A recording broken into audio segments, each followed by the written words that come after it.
यहाँ पे दो सेक्शन होते हैं, आप सबको मालूम होगा, एक इंडियन ज्योग्राफी होता है, एक होता है वर्ल्ड ज्योग्राफी। तो आज की जो क्लास होगी उस आज की क्लास में हम लोग वर्ल्ड ज्योग्राफी को देखेंगे, फर्स्ट उसका पार्ट होगा, और अगली क्लास में भी हम उसको और ज़्यादा इलाबोरेट करने का प्रयास करेंगे क्वेश्चंस को, है ना।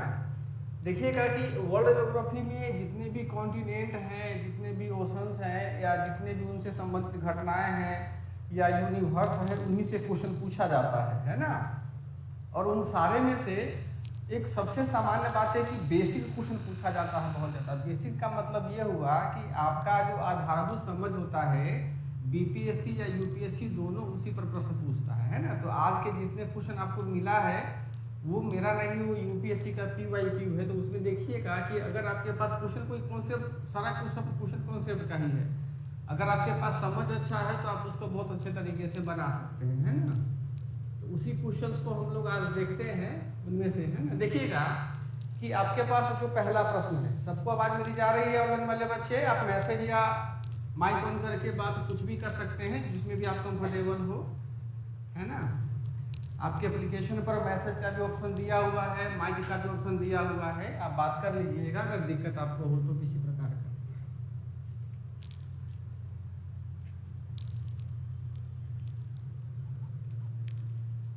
देखो आपके पास पहला क्वेश्चन जो दिया गया है, वो पहला क्वेश्चन है सूर्य और पृथ्वी के बीच की औसत दूरी क्या है। ये 2007 का प्रश्न है, काफी सामान्य प्रश्न है, ठीक है। तो आप सबको मालूम होगा कि सूर्य और पृथ्वी के बीच की जो औसत दूरी होता है वो 150 गुना 10 के पावर 6 क्या होता है, किलोमीटर होता है। तो पहला का क्या हो जाएगा आंसर? पहला का हो जाएगा डी, ठीक है। चलिए अगला क्वेश्चन कहता है 70 है, ये बहुत अच्छा क्वेश्चन है कि निम्नलिखित कथन, दो कथन हमारे पास में दिए हुए, हमको उस पर क्या करना है बाबू? विचार करना है। अब कैसे विचार करेंगे देखते हैं। सागरों के ऊपर लगभग 30 डिग्री से 35 डिग्री उत्तरी अक्षांश और दक्षिणी अक्षांश पर विद्यमान दो कटिबंधों में से प्रत्येक हॉर्स अक्षांश कहलाता है। सही कि गलत? अब देखिएगा कि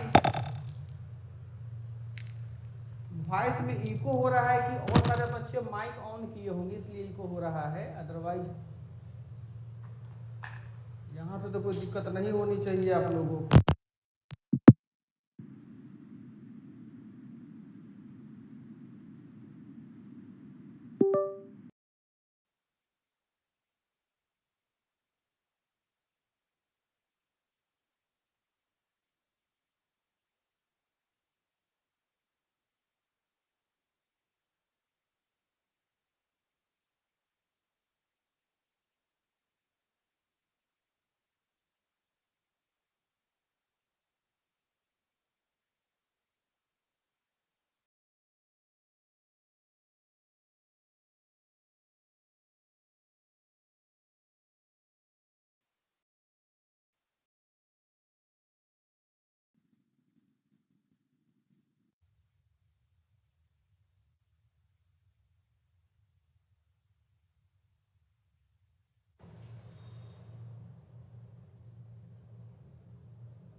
देखो तो यहाँ पे हम क्या डिस्कस किए थे कि सागरों के ऊपर लगभग 30 डिग्री उत्तरी तथा दक्षिणी अक्षांश पर विद्यमान दो कटिबंधों को हॉर्स अक्षांश कहते हैं।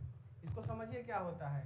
देखिएगा कि ये हमारा क्या होता है, ये हमारा ग्लोब हो गया, ये 0 डिग्री हो गया, और ये हमारा क्या हो गया 30 डिग्री नॉर्थ हो गया, और ये क्या हो गया 30 डिग्री साउथ हो गया। ये नॉर्थ पोल हो गया और ये साउथ पोल हो गया। तो इस पहले वाले सेक्शन में आपसे यही कह रहा है कि 30 डिग्री से 35 डिग्री उत्तरी और दक्षिणी अक्षांश पर विद्यमान कटिबंधों को क्या कहते हैं? हो तो सही बात है, आप लोग बता दें कि 30 से यही ना होता है, ऊपर जाएगा 35, ये वाला इलाका, ठीक है, और यहाँ पर ये वाला इलाका। इस दोनों गोलार्धों में अलग अलग जो कटिबंध होता है उसको हम लोग क्या बोलते हैं? अश्व अक्षांश बोलते हैं। इसको भी अश्व अक्षांश बोलते हैं, ठीक है। तो ये आप किताब में पढ़े भी होंगे, और ये क्या है, ये दोनों सही कथन है, ये दोनों क्या हो जाएगा? सही हो जाएगा। तो पहला सही हो जाएगा। सेकेंड बताते हैं कि हॉर्स अक्षांश जो होता है वो हॉर्स अक्षांश निम्न दाब कटिबंध होता है, ठीक है। ये सही कि गलत होता है? देखिएगा यहाँ पे क्या होगा जरा बताओ। 30 डिग्री के आसपास में निम्न दाब का मतलब क्या होता है कि तापमान क्या होगा? अधिक होगा, ये ना होगा। लेकिन हॉर्स अक्षांश का क्या होता है, यदि यहाँ पे तापमान कम की ज़्यादा होगा, विषुवत रेखा की तुलना में इस कटिबंध में तापमान कम की ज़्यादा होगा।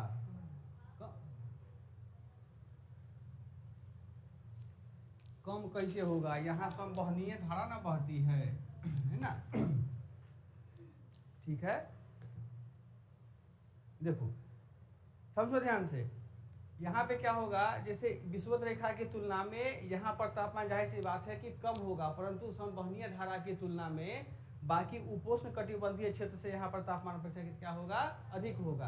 तो स्टेटमेंट जो दिया हुआ कि हौस अक्षांश निम्न दाब कटिबंध होता है, ये गलत है। हौस अक्षांश क्या होता है, हमेशा उच्च दाब का होता है। उच्च दाब का क्यों होता है, क्योंकि यहाँ पर इसके वनस्पत तापमान क्या होगा, तापमान यहाँ पर कम होगा, और जैसे ही तापमान कम होगा वहां पर क्या होगा, दाब कैसा हो जाएगा, दाब हमेशा उच्च हो जाएगा। दोनों में कैसा, दोनों में व्युत्क्रम संबंध होता है। पढ़े हैं आप लोग। अब देखो आगे यहाँ पे, अब देखिएगा एक चीज और समझिए कि भाई ये एक चीज ये समझिएगा ध्यान से कि यहाँ पर जो है इस वाले क्षेत्र में तापमान कम होने का कारण क्या है।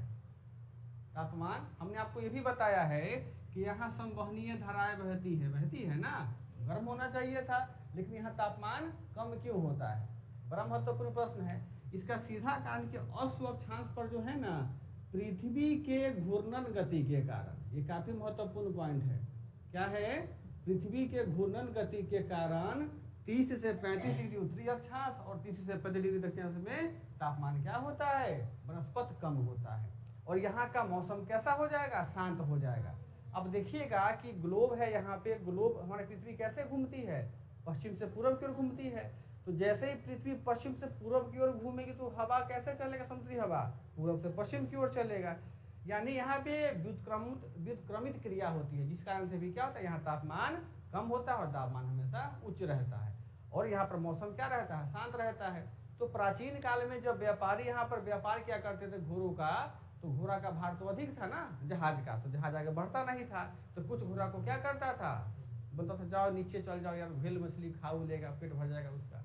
नाव का वजन हल्का करने के लिए इसको यहाँ पर क्या करता था, घोड़ा को नीचे फेंक देता था। इसी कारण से इसको हम लोग बोलते हैं अस्वक्षांश, और कोई कारण नहीं है। ठीक है, तो पहला सही हो जाएगा, दूसरा गलत। इसका आंसर हमारा क्या हो जाएगा, आंसर हमारा हो जाएगा इसका ए। ठीक है,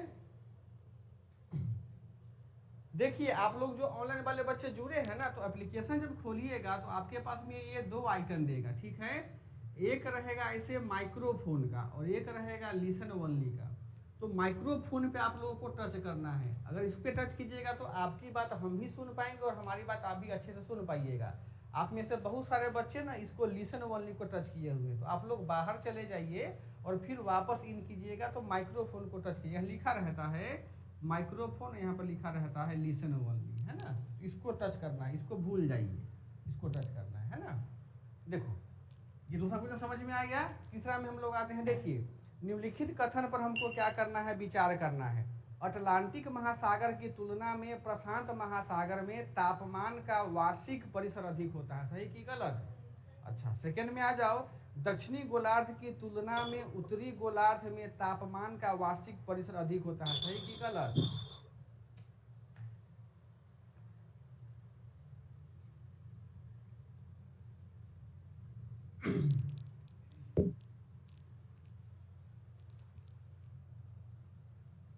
देखो भूगोल है तो भूगोल में क्या होगा, हमको मैपिंग करना पड़ेगा, नहीं पकड़ेंगे नहीं समझ में आपको आएगा।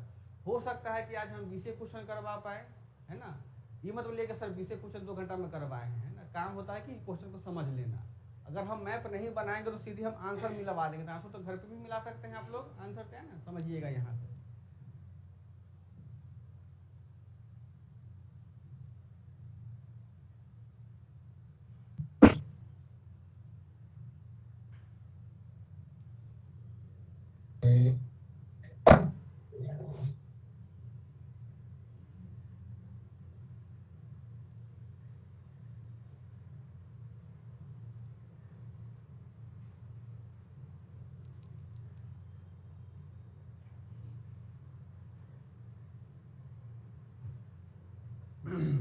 देखो कौन क्या है उससे हमको बहस नहीं है अभी। ये हमारा विश्व का मैप हो गया, ठीक है। अब जब तक इसको समझ में नहीं समझिएगा तब तक आपका जो पहला स्टेटमेंट नहीं समझ में आएगा।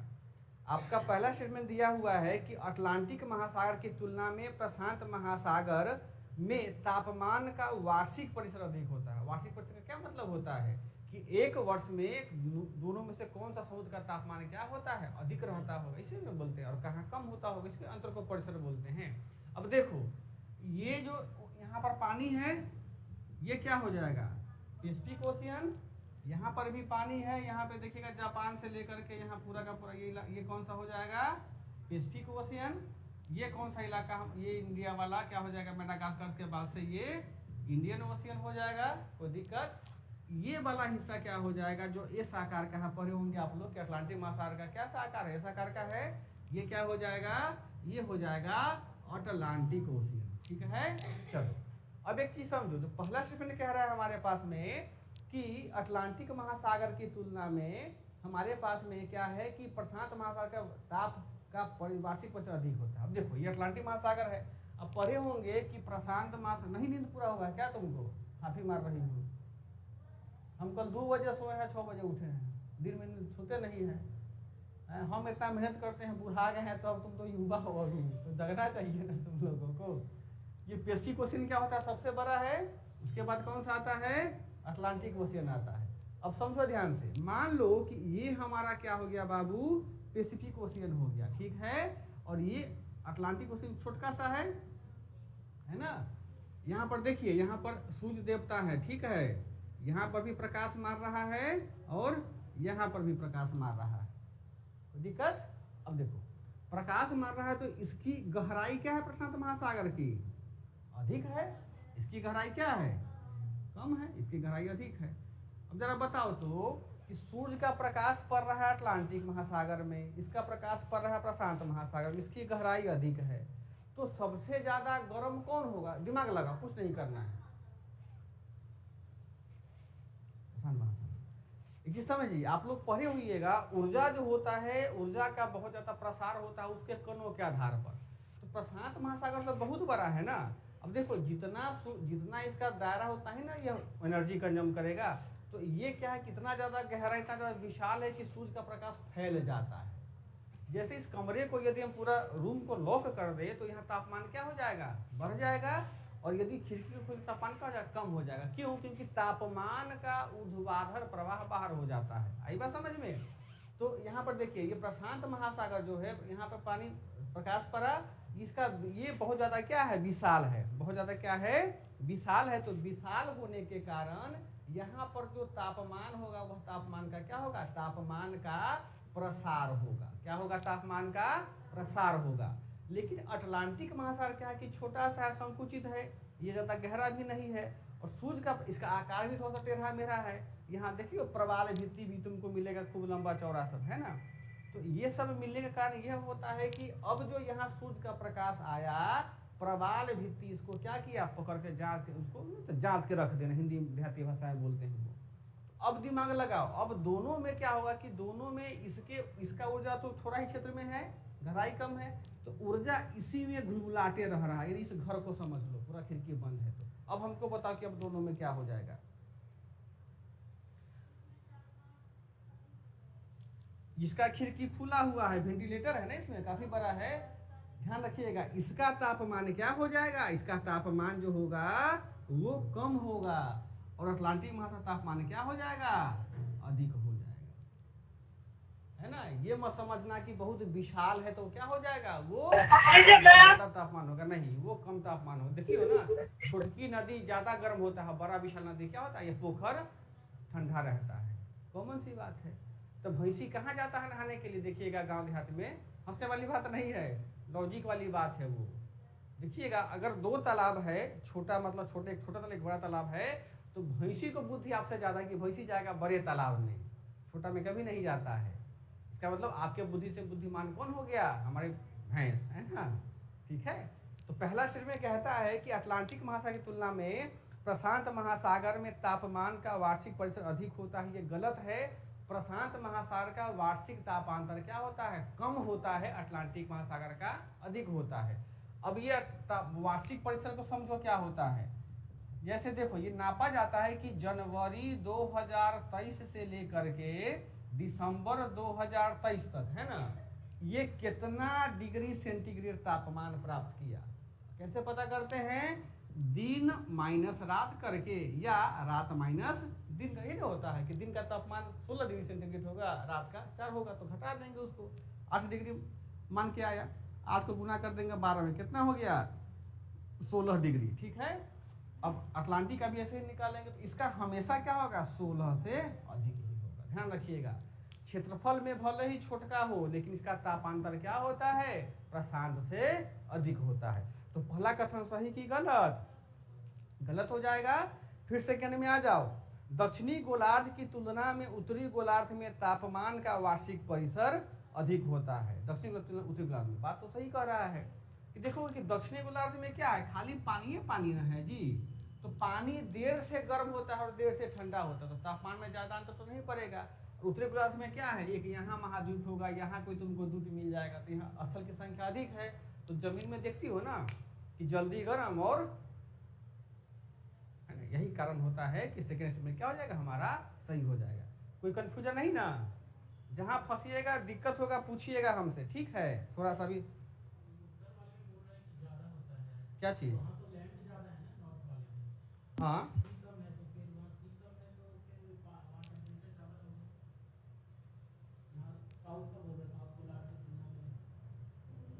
यहाँ लिखा है कि दक्षिणी गोलार्ध की तुलना में उत्तरी गोलार्ध में तापमान का वार्षिक परिसर अधिक होता है, तो सही बात तो है, उसका अधिक होगा, है ना।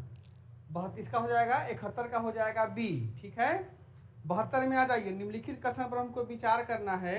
किसी पिंड का एल्बिडो परावर्तित प्रकाश में देखने पर उसकी चाक्षुष, क्या लिखा है? चाक्षुष धुति निर्धारित करता है। बड़ा खतरनाक शब्द दिया हुआ है।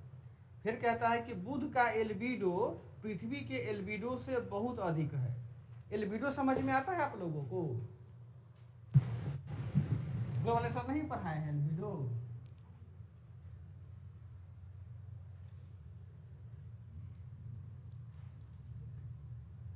देखो, एल्बिडो जो होता है एक प्रकार का क्या होता है बाबू? घटना होता है। क्या होता है?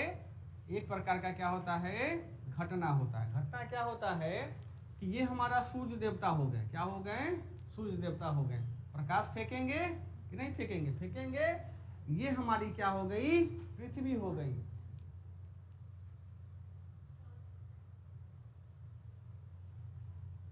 इतना कहीं हाथ ही मार के आता आदमी जी। ये हमारा क्या हो गया? पानी हो गया। ये हमारा क्या हो गया? पहाड़ हो गया। ये हमारा क्या हो गया बाबू? वृक्ष हो गया। और ये छोटा छोटा क्या हो जाएगा? घास का मैदान हो गया। ये पूरा क्या होगा? हमारा खुला हुआ मैदान हो गया। यहाँ पर कुछ और अपना घर द्वार हो जाएगा। ठीक है, अब देखो, एल्बिडो का मतलब होता है कि सूर्य के प्रकाश को जो आपतित किरण होता है उसको कौन सा आकृति या कौन सा संरचना या कौन सा रिलीफ अपने में ऑब्जर्व करता है, कितना ऑब्जर्व करता है और कितना वापस करता है। इसे मान चलो कि यहाँ सूर्य का प्रकाश यहाँ भी पड़ेगा, ये पहाड़ कितना अपने में सोखा और कितना वापस को भेज दिया। इसी परिघटना को क्या बोलते हैं? अल्बिडो। पानी में पड़ा प्रकाश, कितना पानी खींचा और कितना वापस भेज दिया, इसी परिघटना को क्या बोलेंगे? एल्बिडो बोलते हैं। अब देखो, देखती हो ना कि हम लोग पढ़ते हैं कि जो सतह जितना चिकना होता है वो प्रकाश का उतना ही ज्यादा क्या करता है? परावर्तन करता है। बात समझ में आ गया? यानी पृथ्वी पर सबसे ज्यादा एल्बिडो जो होता है वो बर्फ छत्रकों का होता है। एकदम चमकता है ना, देखो बर्फ आएगा तो आएगा प्रकाश सीधे वापस भेज देता है। तो उसी को बोला जाता है कि किसी पिंड का एल्बिडो परावर्तित प्रकाश में देखने पर उसकी चाक्षुष धुति निर्धारित करता है। सही बात है। देखिएगा कि जलीय पिंड होगा या स्थलीय पिंड होगा, तो जब भी कोई क्या होता है कि यहाँ एक बार लिखा है चाक्षुष धुति निर्धारित करता है। देखिएगा कि आप लोग पढ़े होंगे फिजिक्स में कि आपतित किरण और परावर्तित किरण, यही ना होता है? आपतित किरण और परावर्तित किरण का एंगल क्या होता है? बराबर होता है। पढ़े हैं? इसी कोण को बोला जाता है चाक्षुष धुति। क्या बोला जाता है? चाक्षुष धुति। आकृति चाहे जैसा भी हो, उसका जो एंगल होगा ना, एंगल क्या होगा? जितना एंगल ये होता है, एंगल सबका समान बनता है। अल्बिडो पे डिपेंड नहीं करता है इसका 430 एंगल का। तो बला कथन क्या हो जाएगा हमारा, सही हो जाएगा। और किसका एल्बिडो कितना हम आगे देखेंगे, आगे एक और क्वेश्चन मिलेगा। सेकंड कहता है कि बुध का एल्बिडो पृथ्वी के एल्बिडो से बहुत अधिक होता है। अब जरा बताओ कि कोई वस्तु बहुत बड़ा है, कोई वस्तु बहुत छोटा है, तो सबसे ज्यादा प्रकाश कौन फेंकेगा अंतरिक्ष में वापस? एक तो हो गया, देखो हो गया सन। सन के बगल में क्या होता है, बुध ग्रह। बुध के बाद कौन सा ग्रह होता है, शुक्र ग्रह थोड़ा सा बड़ा होगा। उसके बाद क्या होता है, धरती माता थोड़ा बड़ा हो गया। तो सूर्य देवता का प्रकाश तो यहाँ भी ना पड़ेगा और यहाँ भी पड़ेगा। तो बताओ कि ये तो छोटका है ना, तो छोटका है तो कम प्रकाश पड़ेगा, और कम प्रकाश क्या होगा, परावर्तित करेगा। पृथ्वी क्या है, पृथ्वी बड़ा है तो ज्यादा प्रकाश सोखेगा और क्या करेगा, कम प्रकाश को फेंकेगा। तो क्या लिखा हुआ है कि बुध का एल्बिडो पृथ्वी से बहुत अधिक होता है। बहुत अधिक थोड़ा होगा, क्या होगा, कम होगा। जो भी ग्रह हैं, 8 ग्रह है ना, जितने भी सूर्य से दूरी के अनुसार ग्रह हैं, कि जो ग्रह जितना बड़ा होगा, बृहस्पति ग्रह है ना, इसका एल्बिडो सबसे ज्यादा होता है। जो ग्रह जितना बड़ा होगा उसका एल्बिडो क्या होगा, उतना ही अधिक होगा, और छोटका का सबसे एल्बिडो क्या होगा, कम होगा। तो जितने भी हम लोग 8 ग्रह पढ़ते हैं उसमें सबसे कम एल्बिडो किसका है, बुध भगवान का। ठीक है, तो पहला ये सेकंड गलत हो जाएगा, तो आंसर क्या हो जाएगा हमारा 72 का ए। 73 में आ जाइए, भारत, चीन, यूनाइटेड किंगडम और यूएसए का निम्नलिखित में से कौन सा एक उनकी जनसंख्याओं की माध्यिका आयु का सही है। ये हमारे पास में 4 देश दिया हुआ है। कह रहा है कि 4 देशों में जो जनसंख्या का माध्यिका आयु है वो सबसे अधिक किस में और सबसे कम किस में है। अब जरा बताओ, आप 12th क्लास का भूगोल पढ़े हुइएगा, उसमें एक चैप्टर दिया गया होगा है जनसंख्या, ठीक है। और जनसंख्या में दिए एक उसमें लिखा होगा लगभग वो जनसंख्या के लगभग 5वें इसमें है, चैप्टर में, पेज में है।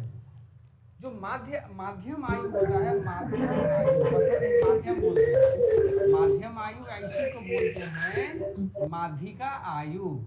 अंग्रेजी में इसको कहते हैं मीन एज। मीन एज कितना से कितना के बीच में होता है, माध्यिका आयु जो होता है वो होता है 40 से लेकर के 60 वर्ष तक का। उसी को पूछा जाता है कि निम्नलिखित में से तो बुढ़वा ना होगा, बेसी बुढ़ी होगा मतलब क्या, बुढ़वा। तो सभी देशों में जो 40 से 60 वर्ष की आयु में सबसे ज्यादा किसका संख्या है, तो देखो मतलब गेस करो किसका हो सकता है। चीन को तो इंडिया पछाड़ दिया है ना, तो इंडिया ना होगा पहले। तो क्या हो जाएगा इसका आंसर, देखो बी हो जाएगा। पहले इंडिया, तब चीन, तब कौन सा, यूएसए, तब छोटका भुटून की यूके। ब्रिटेन तो छोटा है ना। आई बात समझ में, इसी को बोलते हैं माध्यिका आयु, 40 से लेकर के कितना 60, हाँ यहाँ तक। ठीक है, आगे बढ़िए। सूर्य से दूरी के क्रम में निम्नलिखित में से कौन से 2 ग्रह मंगल और यूरेनस के बीच में, बड़ा आसान सा प्रश्न है। ठीक है, यहाँ गोल है, सूर्य भगवान है, तो वही बी हो जाएगा, बृहस्पति और शनि। आसान क्वेश्चन था ये, इसका हो जाएगा 74 का बी। 75 में आ जाइए, निम्नलिखित में से कौन से ग्रह में सर्वाधिक प्राकृतिक उपग्रह पाया जाता है, ये बताइए। सबसे ज्यादा उपग्रह किसके पास में है, कोई होगा ना इसमें।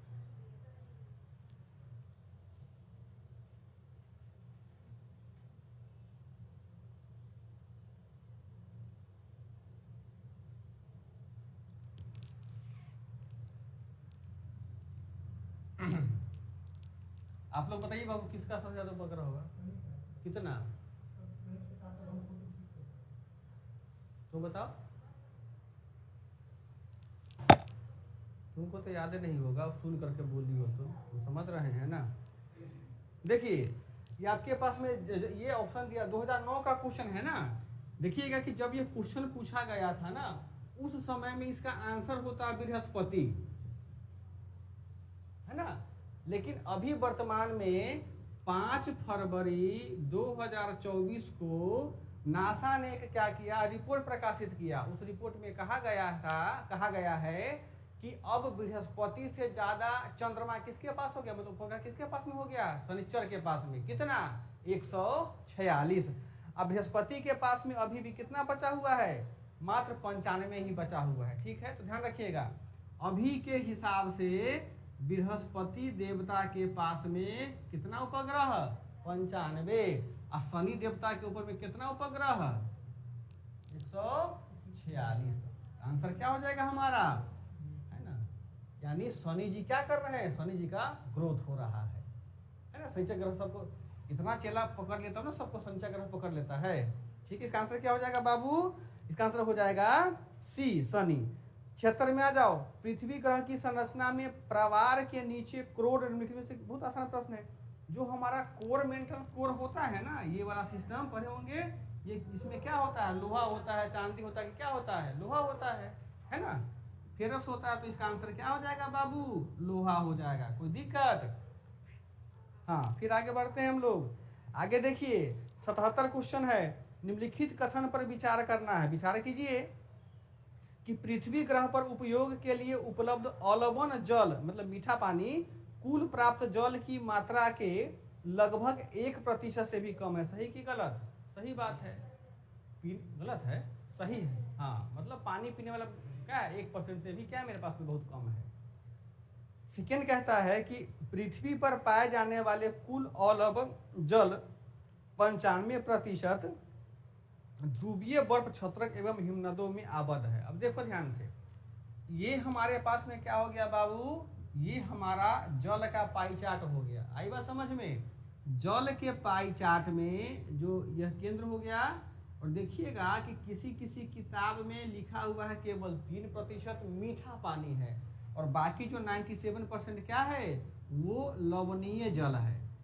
मतलब क्या, समुद्र वाला पानी है, यानी ये सब हम नहीं पी सकते हैं, पीने तो है ही नहीं। हम पानी कितना पीते हैं, मात्र इसी 3%। वो भी 3% में कुछ पानी, जैसे 2% पानी जो है ना, वो बर्फ में कहीं कहीं दबा हुआ है, उसको हम यूज भी नहीं कर पाते हैं।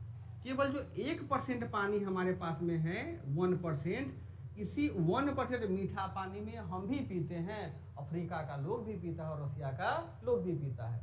अब कह रहा है कि इसी 1% जो पानी हमारे पास में मीठा पानी है, उसमें से 95% ध्रुवीय बर्फ छत्रक का हिस्सा है। यानी 1% में का जो कितना है, 55वां हिस्सा जो है, वो क्या कहता है, ध्रुवीय बर्फ छत्रक। ध्रुवीय बर्फ छत्रक क्या होता है, देखिए बर्फ छत्रक का मतलब क्या होता है, जहां पर बर्फ का बहुत बड़ा बड़ा क्या हो, सिल्ला हो। बात तो सही कह रहा है।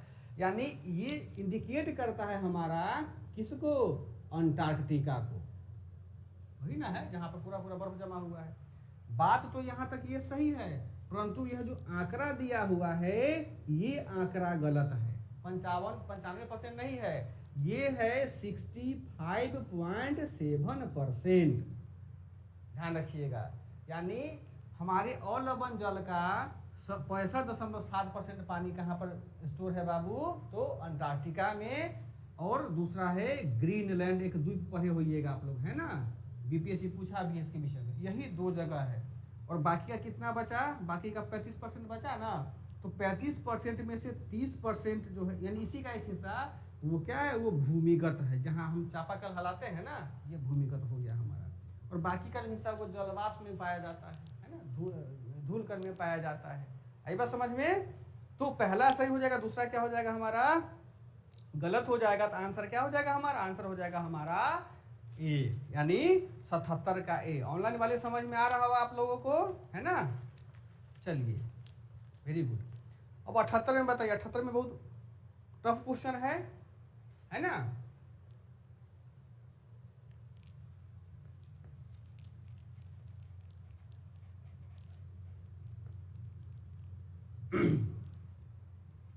देखिए 78 क्वेश्चन आपके पास में है, सब लोग एक बार उसको खोल लो मोबाइल से, मिनिमाइज करके, ऑनलाइन वाले बच्चे भी, तब समझ में आएगा।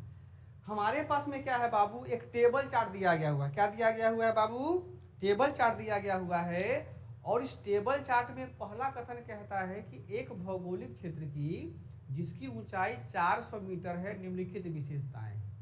एक भौगोलिक क्षेत्र कहीं का होगा हमारे ब्रह्मांड में कहीं का, उसकी ऊंचाई कितनी है, 400 मीटर। कोई दिक्कत?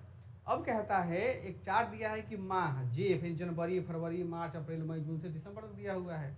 औसत अधिकतम तापमान दिया हुआ कितना, देखो 31, 31, 31, 31, 30, 30, 30। जरा बताओ दिसंबर के महीना में ऐसा कौन सा जगह है भाई पूरे हमारे इस मैप में जिसका कि तापमान दिसंबर में 29 डिग्री रहता होगा।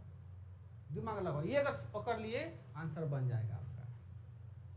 दिसंबर में तो ठंडा का महीना होता है ना, तापमान कम होना चाहिए, परंतु इस चार्ट में दे रहा है कि दिसंबर के महीना में 31 डिग्री तापमान हाई हो जाएगा।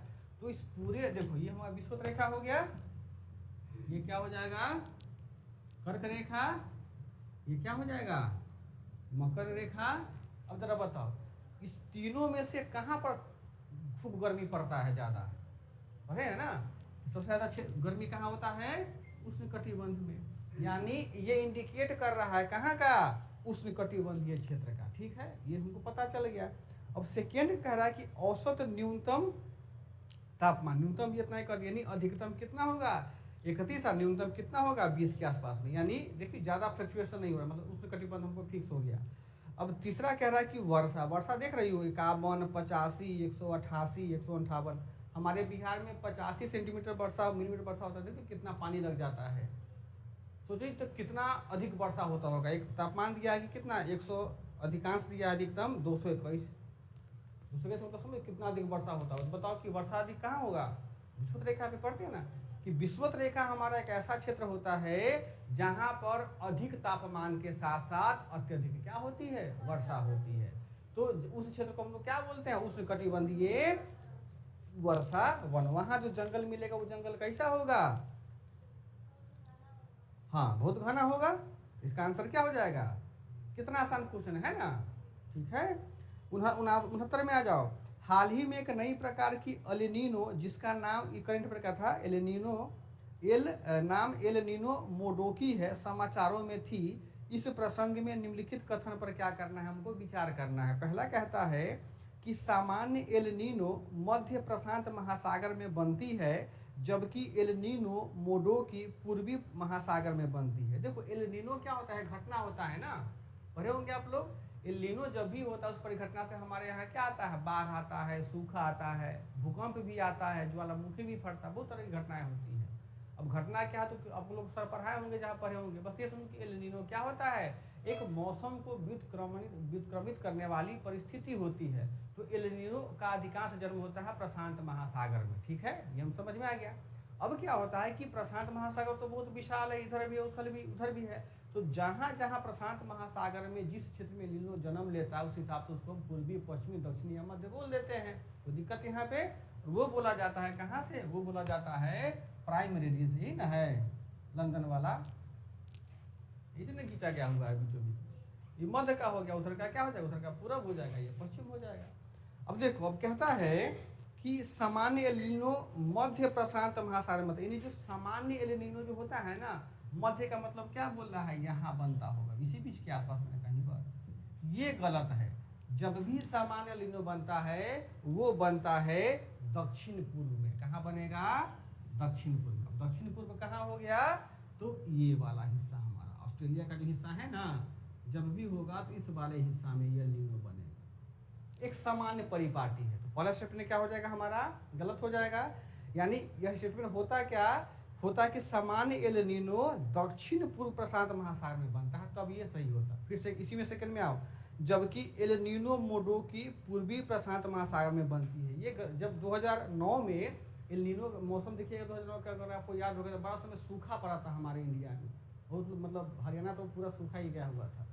तो वो इसी मोडोकी एलिनो के कारण हुआ था। तो वो मोडोकी एलिनो जो था ना, वो देखिएगा यही मेडागास्कर के पास में इसका जन्म हुआ था, यानी मध्य प्रशांत महासागर में हुआ था। है दोनों सही, परंतु क्या मतलब दिशा का अंतर कर दिया, ये गलत हो जाएगा। ठीक है, तो पहला कथन कहता है कि सामान्य एलिनो मध्य प्रशांत महासागर में बनती है, जबकि एलिनो मोडोकी पूर्वी महासागर में बनती है। ये क्या हो जाएगा, गलत हो जाएगा। ठीक है, सेकेंड में आ जाओ।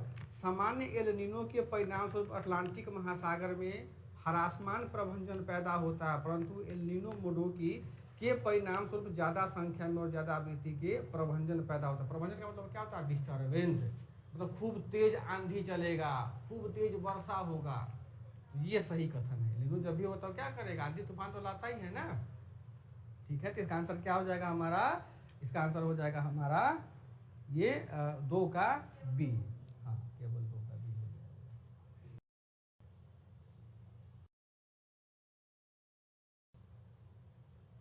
ठीक है, आगे बढ़िए। अगला क्वेश्चन है कि 80 क्वेश्चन है कि निम्नलिखित में से कौन सा एक अन्य तीनों की तुलना में अधिक सूर्य को परावर्तित करती है। मतलब वही एल्बिडो की घटना है। तो सबसे एल्बिडो कोच क्या होगा बताओ? बालू के मरुस्थल का, कि धान के फसल के भूमि का, कि प्रेरी के भूमि का? प्रेरी के भूमि का बताओ। मतलब जहाँ तुमको ज़्यादा पैर रखोगी नंगा पैर, जहाँ तुमको ठंडा फील हो, समझो वहाँ एल्बिडो क्या है, उसका एल्बिडो बहुत अधिक है, पूरा प्रकाश को क्या क्या फेंक दिया है। तो बताओ इस चारों में तुम्हारा पैर कहाँ ठंडा रहेगा? सी वाले में, बर्फ में ना। ठीक है, जितना प्रकाश है सब वापस फेंक दिया। 81 में आ जाओ। 80 का हो जाएगा 80, 81 में आ जाओ। किसी एक भौगोलिक क्षेत्र की सुस्पष्ट विशेषताएं निम्नलिखित है। अब एक हमारे पास में क्या दिया हुआ है, एक भौगोलिक स्थिति दिया कि देखो एक ऐसा क्षेत्र है जहाँ पर क्या है बाबू, जहाँ पर देखिएगा कि उष्ण एंड शुष्क जलवायु है। क्या है? उष्ण एंड शुष्क जलवायु है। सेकेंड कह रहा है कि सुहावना एंड आर्द्र शीतकाल है। आर्द्र क्या है? शीतकाल है। तीसरा जो है सदा बहार ओक का वृक्ष है। अब बताओ ये हमारे पास में कैसा जो ग्लोब बना हुआ है, इस ग्लोब में कहीं ना कहीं ये 3 कैरेक्टर वाला कोई क्षेत्र पाया जाता है। अब ये कहाँ है जरा हमको सोच के बताओ। आप लोग का पैसा, आप लोग का मन करता है ना, हम भी कहाँ जाते, इटली घूमने जाते, तुर्की घूमने जाते, इस्तांबुल जाते, मन होता है ना। देखिए उनका सर कहीं है, मन होता है। क्यों होता है मन? इसलिए होता है मन क्योंकि वहाँ उष्ण और शुष्क जलवायु है, यानी हमको वहाँ गर्मी भी मिलेगा, शुष्कता भी मिलेगा। ठीक है, वहाँ सुहावना है, यानी वहाँ इतना मौसम बढ़िया है कि हमको स्विट्जरलैंड की भी फीलिंग होगी और हमको रेगिस्तान का भी फीलिंग, बहुत अच्छा क्लाइमेट वहाँ का होता है। ठीक है, आर्द्र शीतकाल यानी वहाँ पर शीतकाल में वर्षा होता है। इसी को पकड़िएगा ना तो आपको क्या हो जाएगा, इसका आंसर मिल जाएगा। बताओ आप पढ़े होंगे, लूसेंट में भी दिया हुआ है कि शीतकाल में वर्षा किस क्षेत्र में होता है। तो पढ़े हुए कहाँ, भूमध्य सागर, ये जलवायु में होता है ना शीतकाल में वर्षा। अब इसी एक से आंसर आपका मिल जाएगा। बताइए कहाँ लिखा हुआ है भूमध्य सागर, ये वाला देखो लिखा है ना सर जी। ये कहाँ हो जाएगा, यही ना हो जाएगा, यहीं पर जी, यही ना भूमध्य सागर, यहाँ पर ये वाला इलाका, तुर्की का ये सब वाला है ना। स्टेटमेंट वाला एक को पकड़ लोगे ना तो आपको मिल जाएगा उसका आंसर। अब देखो ओक वृक्ष क्या हो, देखिएगा कि जब ये बड़ा बड़ा नहीं वृक्ष होता है, खूब लंबा लंबा वृक्ष होगा एकदम। अच्छा, यूरोप का जो वृक्ष होता है सीधा होता है ना, वो बदमाश नहीं होता है। हमारे इंडिया में क्या होता है, पेड़ है, यहाँ कभी निकल गया टहनी, कभी यहाँ निकल गया, बड़ा बदमाश होता है ना। ये ठीक आदमी है यूरोप वाला, एकदम हाँ लंबा लंबा होगा, प्लस कि दोनों के बीच में क्या होगा, बराबर गैप होगा। वहाँ क्लाइमेट है ऐसा, पब्लिक भी समझदार है। और हमारे यहाँ क्या होता है, इसी में आम का पेड़ में क्या टमाटर का पेड़ जोड़ देगा, है ना, और एक नया फसल लेके चला आएगा, है ना। आई बात समझ में? चलो आगे बढ़ते हैं। 82 में आ जाओ तो 81 का क्या हो जाएगा, ए। 82 में आओ कि दक्षिणी गोलार्ध में पवन के बाईं ओर विचलन का क्या कारण भी बताए है ना, कि पृथ्वी पर जो हवा घूमता है, कभी पूर्वया बहता है, कभी पछिया बहता है, किस कारण से बहता है, तो पृथ्वी के घूर्णन गति के कारण। सिंपल सा बात है। तो इसका आंसर क्या हो जाएगा बाबू, सी। 82 का हो जाएगा सी। 83 देखो, यदि उष्ण कटिबंधीय वर्षा वन काट दिए जाएं तो यह उष्ण कटिबंधीय पर्णपाती वन की तुलना में शीघ्र पुनर्योजित नहीं हो पाता, ऐसा क्यों होता है बताओ। बड़ा अच्छा प्रश्न है ये।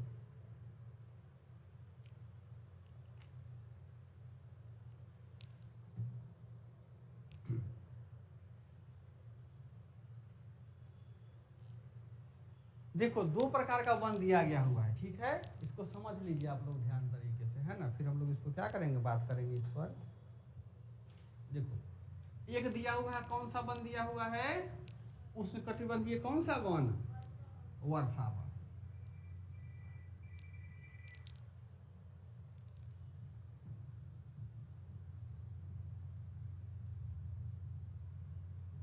और एक कौन सा वन दिया हुआ है, पर्णपाती वन।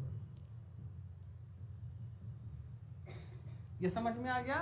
अब देखिए तो बाबू ये वन कहाँ होगा, यहाँ होगा विषुवत रेखा पर, दिक्कत।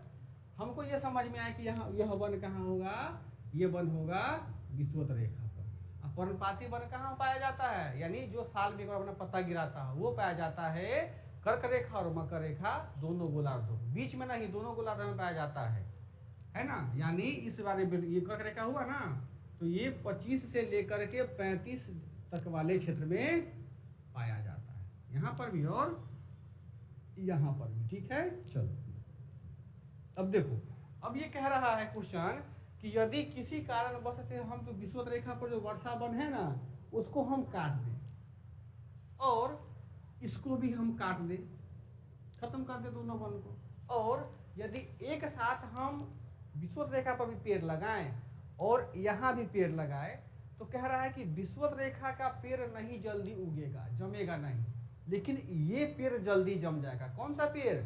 ये पर्णपाती वन वाला पेड़। क्यों? क्योंकि पेड़ का जो वृद्धि होता है डिपेंड करता है बाबू मट्टी में उपलब्ध पोषक तत्वों पर। अब देखिए यहाँ क्या है कि यहाँ वर्षा कम होता है, तो कम होने का यहाँ मट्टी का जो अपरदन होगा कम होगा, है ना, तो उसमें जो ह्यूमस होता है, फास्फोरस होता है, या जो भी पाया जाता है पोषक तत्व मिट्टी का, उसका बहाव नहीं हुआ, यानी मट्टी में क्या है, ताकत है। लेकिन अगर यहाँ पर हम पेड़ काट देंगे, मान लो पूरा इसका हम खत्म कर दिए, खूब वर्षा हुआ तो पूरा मट्टी बह जाएगा ना, पोषक तत्व भी बह जाएगा, तो यहाँ पे हो पाएगा पेड़? नहीं हो पाएगा। आई बात समझ में? यही प्रश्न आपसे पूछता है। तो देखियो क्या कह रहा है, इसका आंसर क्या हो जाएगा बताओ? ये हो जाएगा कि वर्षा वन में क्या हो जाएगा, पोषकों का अभाव। कितना आसान प्रश्न है ना, आसान प्रश्न समझने पर है, इसे नहीं लगता है बाप रे बाप क्या पूछ दिया है ना। चलिए अगला प्रश्न देखते हैं, 84 में आ जाओ कि पृथ्वी के वायुमंडल में आयन मंडल कहलाने वाली परत रेडियो संचार को सुसाध्य बनाती है, क्यों? है ना, हमारे पास में वायुमंडल है ना जी पृथ्वी का, कौन कौन वायुमंडल है? आपका रिवीजन भी हो जाएगा यहाँ पे। ये कौन सा मंडल, ये कौन सा मंडल, ये कौन सा मंडल, ये कौन सा मंडल, और ये तो हो जाएगा, ये बताओ आयन मंडल के बाद आप लोग बताइए। क्षोभ मंडल हो गया, समताप मंडल हो गया, आयन मंडल हो गया, ये कौन सा मंडल होगा? ये तो बहिर्मंडल हमको याद है, हमको भी याद नहीं, बताओ तो तुम लोग नहीं पढ़ाए हैं?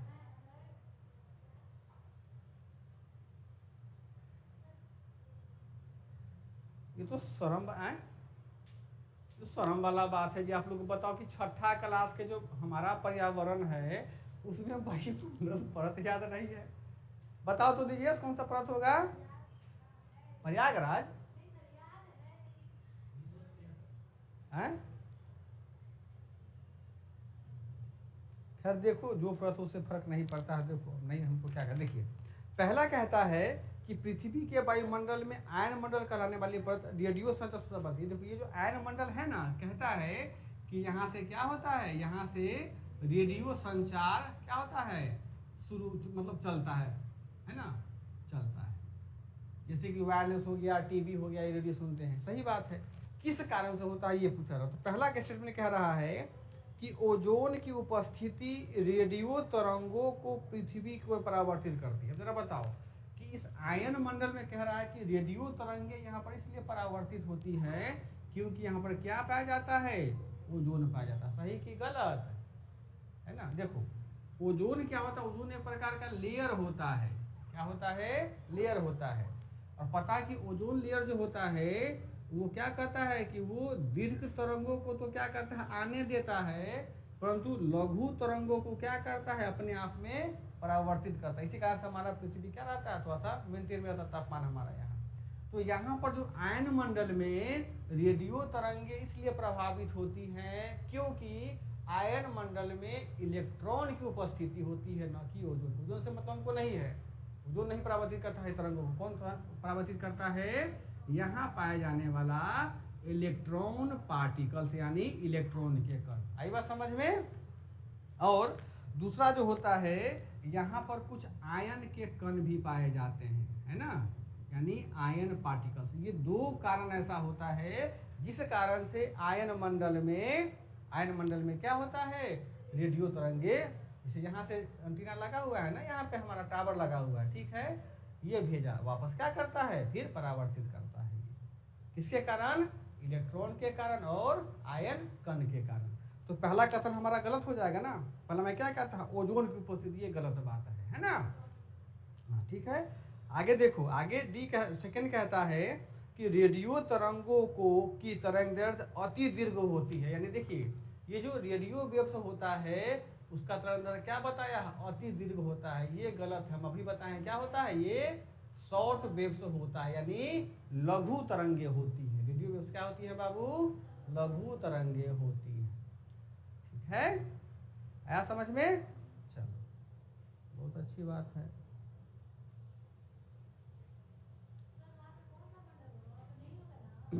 तापमंडल होता है, समझी, नहीं होगा। आगे बढ़ते हैं, देखो एक और प्रश्न है, इसका आंसर क्या हो जाएगा, 84 का क्या हो जाएगा, डी, बी नहीं डी, हाँ ठीक है। 85 में आओ, 85 कहता है कि यह संदेह है कि ऑस्ट्रेलिया में हाल ही में आई बाढ़ लालीना के कारण आई थी। लालीना एल नीनो से किस प्रकार भिन्न है। ये 2000 का क्वेश्चन है, 2011 का प्रश्न है। 2009 लास्ट में और 10 के प्रारंभ में ना ऑस्ट्रेलिया में देखिएगा बहुत विशाल बाढ़ आया, बहुत लोग मरा था वहाँ पे। तो उसी से क्वेश्चन भी यूपीएससी क्या किया था, पूछ दिया था। उसमें कहता है, पहला स्टेटमेंट है कि ला नीना विषुवतीय हिंद महासागर में, यही ऑस्ट्रेलिया यहाँ बात है, ये विषुवतीय हिंद महासागर ये वाला हिस्सा हो गया। अब देखो, विषुवतीय हिंद महासागरीय क्षेत्र में समुद्र में असाधारण रूप से ठंडे तापमान से चरित्रित होता, जबकि एल नीनो विषुवतीय प्रशांत महासागर में समुद्र के असाधारण रूप से गर्म तापमान चित्रित होता है। अब देखो, ये तो सही बात है, परंतु हम अभी बताएं कि एल नीनो जो होता है, एल नीनो कहाँ होता है, विषुवतीय प्रशांत में होता है कि पूर्वी प्रशांत में होता है, अभी बताएं ना। सामान्य एल नीनो की उत्पत्ति कहाँ होती है, पूर्वी प्रशांत में, यानी ये नहीं बना है यहाँ पर। अब क्वेश्चन में क्या कहता है, विषुवतीय प्रशांत में, यानी इस विषुवत रेखा पे। तो यहाँ पर क्या बनता था, बताओ तो अभी बताएं ना, यहाँ पर मेडोकी नामक एल नीनो बना था। तो केवल ये विषुवतीय लिखा है, उसी से गलत हो गया है। यहाँ पर क्या होना चाहिए, यहाँ पर होना चाहिए पूर्वी प्रशांत महासागर, तब सही होता। ये हमारा क्या हो जाएगा बाबू, गलत हो जाएगा। ठीक है, सेकंड में आ जाओ। एल नीनो का भारत की दक्षिण पश्चिमी मानसून पर प्रतिकूल प्रभाव पड़ता है, किंतु लानीना का मानसूनी जलवायु पर कोई प्रभाव नहीं पड़ता है। देखो, हमारे भारत की जलवायु पर ना एल नीनो और लानीना जो होता है वो दोनों बहुत प्रभाव डालता है। कभी बाढ़ लाता है, कभी सूखा लाता है, कभी भूकंप लाता है ना, कभी ज्वालामुखी को फाड़ देता है। तो केवल हम केवल एल नीनो को दोष नहीं दे सकते हैं, लालीना भी बराबर जिम्मेदार है। इसमें कहता है ना कि लालीना का कोई प्रभाव नहीं पड़ता है, गलत कह रहा है, प्रभाव पड़ता है। तो दोनों हमारा क्या हो जाएगा, गलत दिया हुआ। तो आंसर क्या हो जाएगा हमारा बाबू, हो जाएगा डी। 86 में आ जाइए आप लोग। 86 में कहता है कि क्षुद्र ग्रहों तथा धूमकेतु के बीच में अंतर क्या है, जरा हमको यही बताइए। बड़ा आसान सा प्रश्न है। देखिएगा, आपके पास में स्टेटमेंट दिया गया हुआ है। पहला कहता है कि क्षुद्र ग्रह लघु चट्टानी ग्रहिकाएं हैं, जबकि धूमकेतु हिमशीतित गैसों से निर्मित होते हैं, जिन्हें चट्टानी और धातु पदार्थ आपस में बंधे रखते हैं। सही कि गलत, पढ़े होंगे। धूमकेतु किससे बनता है, उसमें बर्फ के पार्टिकल्स होते हैं ना, जब वो सूर्य के पास में आता है क्या होता है, वो जल जाता है, राख हो जाता है। तो सही बात है वो। तो ये हमारा एक क्या हो जाएगा, सही हो जाएगा। सेकेंड कहता है बाबू कि क्षुद्र ग्रह अधिकांशतः बृहस्पति और मंगल के परिक्रमा पथों के बीच में पाया जाता है। सही कि गलत, पढ़े हैं ना। देखिएगा कि ये हमारा हो गया मंगल जी, और ये कौन सा हो गया, बृहस्पति जी। ये मंगल जी हो गया, मतलब ये मार्स हो गया, और ये जुपिटर जी हो गए। इसी के बीच में ना घूमते रहता है। सही स्टेटमेंट है। आगे एक और स्टेटमेंट कहता है, कहाँ गया, जबकि धूमकेतु अधिकांशतः शुक्र और बुध के बीच में कहता है। अब यहाँ बुध भगवान हो गए और यहाँ कौन हो गया, शुक्र जी हो गए। अब यहाँ क्या कहता है, यहाँ जो पार्टिकल पाए जाते हैं इसको हम लोग क्या बोलते हैं, धूमकेतु। यह सही की गलत, ये गलत से इसलिए ना पढ़े हैं। धूमकेतु जो होता है, धूमकेतु जब भी पाया जाता है तो देखिएगा हमारे पास में प्लानेट है, उसको बोलते हैं क्या, नेपच्यून। क्या बोलते हैं बाबू, नेपच्यून। एक क्या प्लानेट है, नेपच्यून पर कौन सा होता है, प्लूटो। तो प्लूटो तो ग्रह नहीं रहा, उसको समाप्त कर दिया गया। लेकिन नेपच्यून के बाहर में और प्लेटो के बीच में एक प्रकार का क्या पाया जाता है, लेयर पाया जाता है। क्या पाया जाता है बाबू, लेयर पाया जाता है।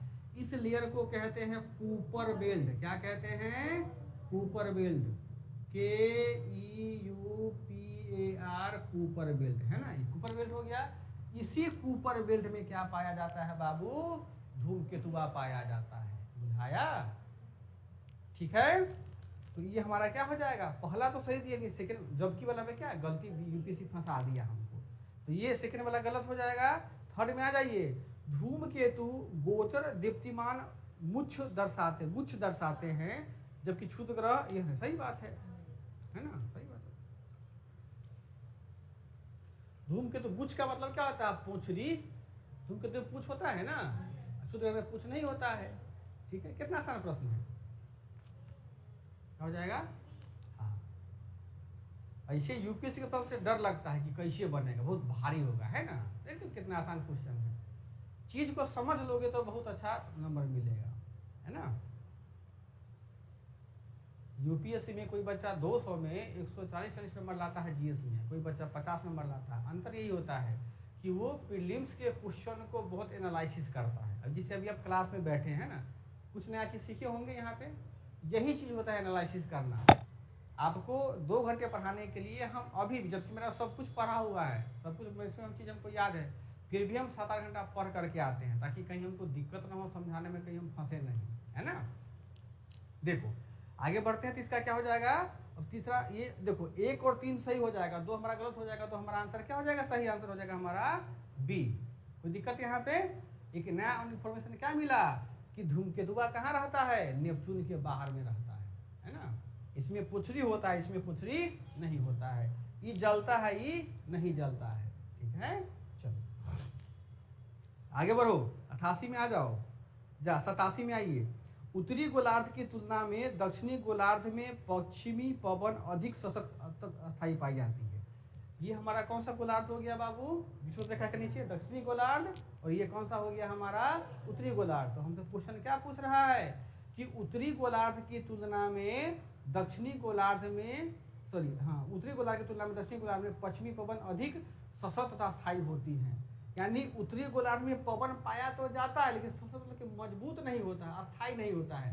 कभी ऐसे बहेगा, कभी ऐसे बहेगा, नहीं होता हमारे बिहार में, इंडिया में कभी पूर्वैया, कभी पछिया, कभी उत्तरहिया, कभी दक्षिणिया बहना लगता है, अस्थायी नहीं है। लेकिन दक्षिणी गोलार्ध की हवा में लिख रहा है ना कि अस्थायी और सशक्त होती है, तो खूब मजबूत होता है, एकदम पावरफुल होता है, हमेशा रहता है वो। पढ़े है ना नीचे में, देखिएगा, चीखता 60, प्रचंड 50, ग्रस्ता 40। कहाँ का ये हवा है, नीचे का है। यही क्वेश्चन पूछा 60वीं यूपीएससी पीटी में पूछा गया था, 67 या इसमें नहीं 69 में ही पूछा गया हुआ था ये प्रश्न, और 67 में पूछा गया था कि चीखता 40, ये कौन सा है, 60 किस गोलार्ध में बहती है, अस्थायी गोलार्ध, ठीक है। तो अब बताओ कि क्यों अस्थायी होता है। इसका कारण पहला बता रहा है, उत्तरी गोलार्ध की तुलना में दक्षिणी गोलार्ध में भूखंड कम है। सही बात है, क्योंकि यहाँ तो खाली पानी पानी है ना, पानी हवा बहेगा तो कोई अवरोध तो नहीं आया, कोई रोका नहीं इसको, पूरा हवा कहाँ मरेगा, साए बहेगा, एकदम पूरा तेज में बहेगा। और यहाँ पर क्या है, यहाँ पर देखिएगा, रॉकी तुमको पकड़ लेगा, यहाँ पर तुमको क्या पकड़ लेगा, रसिया का यूराल पर्वत तुमको पकड़ लेगा, यहाँ हिमालय पकड़ लेगा। तो हवा खूब तेज में बह रहा है। रॉकी बोलता है, दोस्त हमसे टकराओ पहले, हवा क्या हो जाएगा, गति कम हो जाएगा। फिर कुछ हवा टकरा के आगे जाएगा तो आगे क्या मिलेगा उसको, यहाँ तो खूब तेज बहेगा, फिर आगे मिलेगा कौन सा, यूराल पर्वत की। अब तुम हमसे टकराओ, आगे क्या अवरोध बहुत ज्यादा होता है। पहला कथन सही हो जाएगा। सेकंड में आ जाओ, सेकंड कहता है कि उत्तरी गोलार्ध की तुलना में दक्षिणी गोलार्ध में कोरियोलिस बल अधिक होता है। ये गलत बात है। कोरियोलिस बल उत्तरी और दक्षिणी गोलार्ध दोनों में क्या पाया जाता है, बराबर पाया जाता है, अधिक नहीं पाया जाता कहीं पर, है ना, ठीक है। तो इसका आंसर क्या हो जाएगा, 87 का ए, ठीक है। आगे आ जाओ, 88 में आ जाओ। अफ्रीका, निगेश आवाज तो जा रही है ना बाबू अच्छे से, आगे आ जाओ, 88 में आ जाओ। अफ्रीका और यूरेशिया मरुस्थल क्षेत्र के निर्माण का मुख्य कारण क्या है। देखो मरुस्थल दो है ना, हाँ ठीक, देखो कह रहा है कि अफ्रीका और कहाँ का, यूरेशियाई, अफ्रीका का यही ना हो जाएगा जो मरुस्थल, सहारा हो गया, नामीबिया हो गया, कालाहारी हो गया, ये सब मरुस्थल हो गया अफ्रीका का। और यूरेशिया का कौन कौन सा हो जाएगा, देखो हमारा थार मरुस्थल हो जाएगा, मतलब यूरोप और एशिया दोनों का। यहाँ तकला मकान हो गया, गोबी डेजर्ट हो गया, है ना।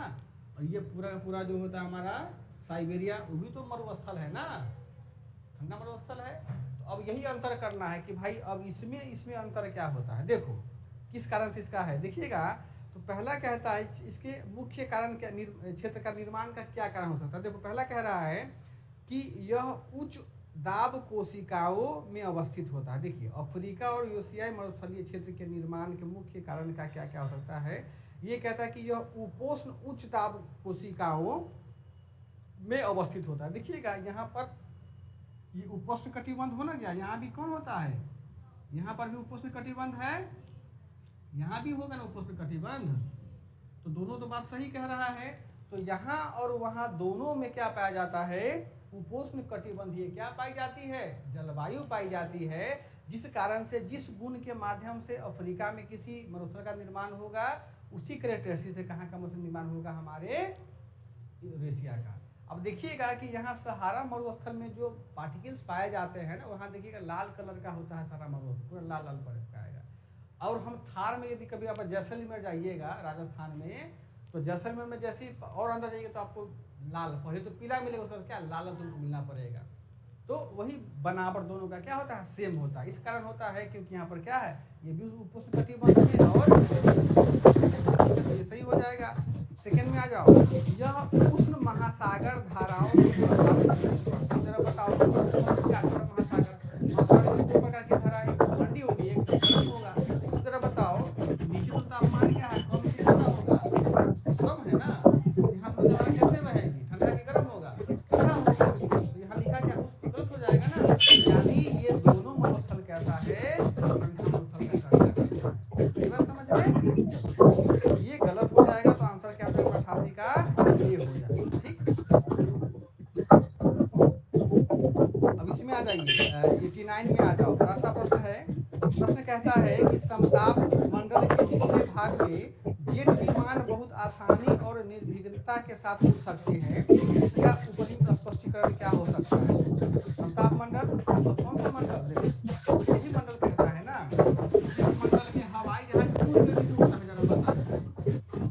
हाँ वेरी गुड, इसका दो कारण है। दो कारण क्या है, पहला क्या है कि यहाँ पर जो हवाएं होती हैं, हवाएं क्या होती हैं, क्षैतिज बहती है। क्षैतिज का मतलब क्या होता है, देखिए मान लो कि ये पूरा समताप मंडल हो गया, ठीक है। हवाएं कैसे बहेगी, ऐसे बहेगी। देखिएगा जैसे ही कोई कभी एयरपोर्ट, कभी आप बैठिएगा किसमें, हमारे जो बैठने का वो सौभाग्य मिला होगा, ये बैठे होंगे, देखिएगा उड़ता है हवाई जहाज, और क्या किया, दिल्ली से पटना में उतना ऊपर नहीं जाता है ना, बाहर जाइएगा तो उड़ेगा पूरा। और जैसे ही मतलब ध्रुव मंडल को पार करके कहाँ चला गया, ऊपर में। यानी धरती से जैसे ही 8 किलोमीटर ऊपर गया तो क्या मिल जाता है उसको, समताप मंडल मिल गया, ऊपर में चला गया। ऊपर जाने के बाद में ये जहाज क्या होता है, ये जो जहाज हमारा है डायने वाला,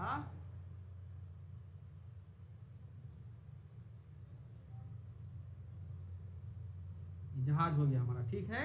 ये क्या हो गया, सीधा उड़ता है।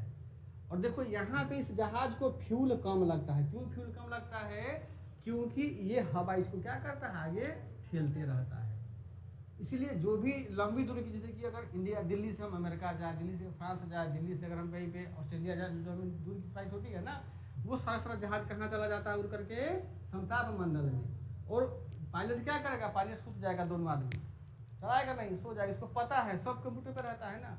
पायलट नहीं भी रहेगा यहाँ पर तो उसका जो ऑटोमेटिक सिस्टम होता है वो काम करेगा, वो अपना सो गया, आराम से सो रहा है, वो जहाज चल रहा है, कोई दिक्कत नहीं, इसको हवा इसको ठेले जा रहा है, ठीक है। और इसी हवा को बोलते हैं जेट स्ट्रीम। क्या बोलते हैं, जेट स्ट्रीम का बहुत ज़्यादा गति है, तो हवा जहाज को क्या करता है, पूरा खींचता है। सोचो ना कि आपके गर्मी के महीने में बिहार में जब आंधी आता है, साइकिल को नहीं उधिया देता है, कितना तेज आंधी होता है, इससे लगभग 500-600 गुना ज़्यादा इंटेंसिटी का जेट स्ट्रीम होता है। जहाज को खेल के कहाँ से कहाँ लेके चला जाता है। आप मिस्ट्री चैनल में देखे होइएगा यूट्यूब में, आप देखिए ये कि कुछ ऐसे जहाज उड़े हैं हमारे 1960-70 के दशक में कि जो मतलब गायब हो गए, वापस लैंड नहीं किया है, कहाँ चला गया पता नहीं चल रहा है, पढ़े होंगे ना। कई बार मौसमी घटना ऐसी होती है कि जेट स्पेस इतना ज़्यादा वेग में गति से बढ़ रहा है पृथ्वी पे तैर रहा हो तो जल फुट गया हो, ऐसा लग रहा है कोई भी नहीं। ऐसे आगे पढ़ेंगे प्रशांत महासागर है ना, यहाँ फिलीपींस के पास में मेरियाना ट्रेंच है ना, उसके पहले बरमूडा ट्रायंगल मिलेगा तुमको, वहाँ जब कोई भी परियां जहाज जाएगा उसका इतना ज़्यादा वाइब्रेशन होगा कि सब जहाज को क्या करेगा, नींद आ रहा है तो खींच लेगा। क्या स्थिति हो गया बालक सबका। चलो ठीक है, इसमें आ जाते हैं। आप लोग माइक बंद कर लो ऑनलाइन वाले बच्चे। देखो तो इसका आंसर क्या हो जाएगा, ये नहीं कहता है कि सप्ताह कौन सा क्वेश्चन था, 89 था ना। सप्ताह मंडल के निचले भाग में बादल या जल वाष्प नहीं होते हैं और सप्ताह मंडल के निचले भाग में ऊर्ध्वाधर पवन नहीं होती। सही बात है। सप्ताह मंडल में ऊर्ध्वाधर का मतलब क्या, पवन ऐसे थोड़ी ना बहता है, पवन कैसे बहता है, ऐसे तो सही बात है। और यहाँ किसी प्रकार का बादल नहीं होता, किसी प्रकार का धूल नहीं, क्लियर दिखाई देता है। तो ये हमारे जहाज को क्या करता है, बहुत तेजी से उड़ाता है। तो दोनों स्टेटमेंट क्या हो जाएगा हमारा, सही हो जाएगा। ठीक है, चलिए बाबू 90 में आते हैं हम लोग। वैज्ञानिक निम्नलिखित में से किन परिघटना घटनाओं को ब्रह्मांड के निरंतर विस्तरण के साक्ष्य के रूप में इंगित करते हैं। यानी हमारा ब्रह्मांड फैल रहा है, पढ़े हैं ना हम दूसरा थ्योरी पढ़े हम लोग, वो फैल रहा है। इसमें से जो स्टेटमेंट दिया हुआ चार वो चारों में से कौन हमको सही से साबित करना है, बताओ क्या प्रूफ हो सकता है कि मेरा ब्रह्मांड फैल रहा है, कोई प्रूफ होगा ना, बताओ क्या हो सकता है।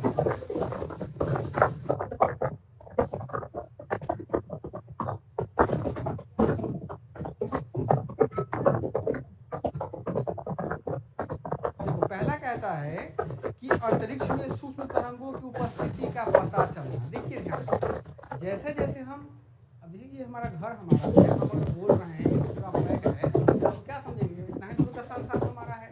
लेकिन यदि हमारी आवाज कोई दूसरा व्यक्ति सुन रहा है, वो प्रतिक्रिया दे रहा है, तो हम क्या समझेंगे, अरे इस घर के बाहर भी तो कोई जीवन है ना।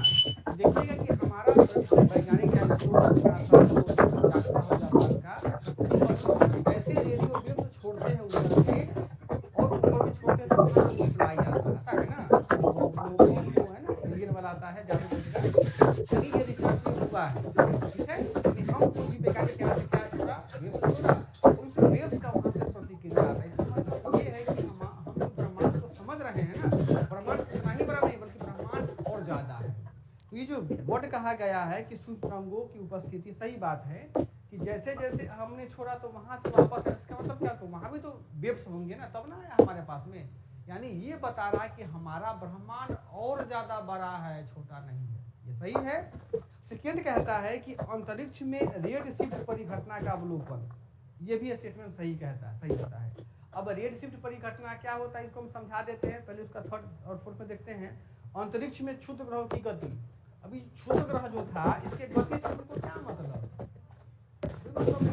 तो हमको मालूम है ये ग्रह कहाँ रहेगा, क्षुद्र ग्रह मंगल और बृहस्पति के बीच में रहेगा, इसी में नाचेगा। तो हम क्या समझेंगे, ब्रह्मांड इसके लिए इतना ही बड़ा है, बड़ा तो है नहीं, गलत दे दिया, फर्जी दे दिया है। फिर कहता है कि अंतरिक्ष में सुपरनोवा की स्रोत का होना। देखो सुपरनोवा क्या होता है कि जब कभी भी कोई तारा क्या होता है, बुरा होता है, तारा का मतलब बुरा होता है, तो क्या होगा, संकुचित देखते हो जमाने में पूरा बहुत आदमी प्राण नहीं चलेगा, बुरा होगा तब ये हो जाता है ना, जब मरेगा तो पूरा फट जाता है बेचारा, तो वही चीज होता है। तो जवानी में तारा क्या फनफनाते रहेगा, बूढ़ा होकर तारा क्या संकुचित होगा। तो जैसे ही कोई तारा श्रिंक हुआ, क्या हुआ, श्रिंक हुआ, उसके भीतर का ताप क्या हो गया, बढ़ेगा, बढ़ के क्या होता है, ब्राउन से हो गया। क्या हो गया, ब्राउन से हो गया। तो जैसे ही वो फूला तो क्या होता, फिर नए तारे का जन्म, उसी को बोलते हैं सुपरनोवा। तो तारे के फटने से ग्रहों का निर्माण हो सकता है, तारों का निर्माण हो सकता है, या आकाशीय पिंड का निर्माण हो सकता है, परंतु तारे का फटना यह साबित नहीं करता है कि हमारा ब्रह्मांड फैल रहा है। सीधी सी बात है, तो ये भी नहीं हो सकता है। तो स्टेटमेंट 1 और 2 हमारा सही होगा। अब समझते हैं क्या वर्ड है, रेड शिफ्ट परिघटना क्या होता है। आप लोग शायद नहीं पढ़े होंगे या शायद नहीं जानते होंगे, मेरे को ध्यान से क्या है।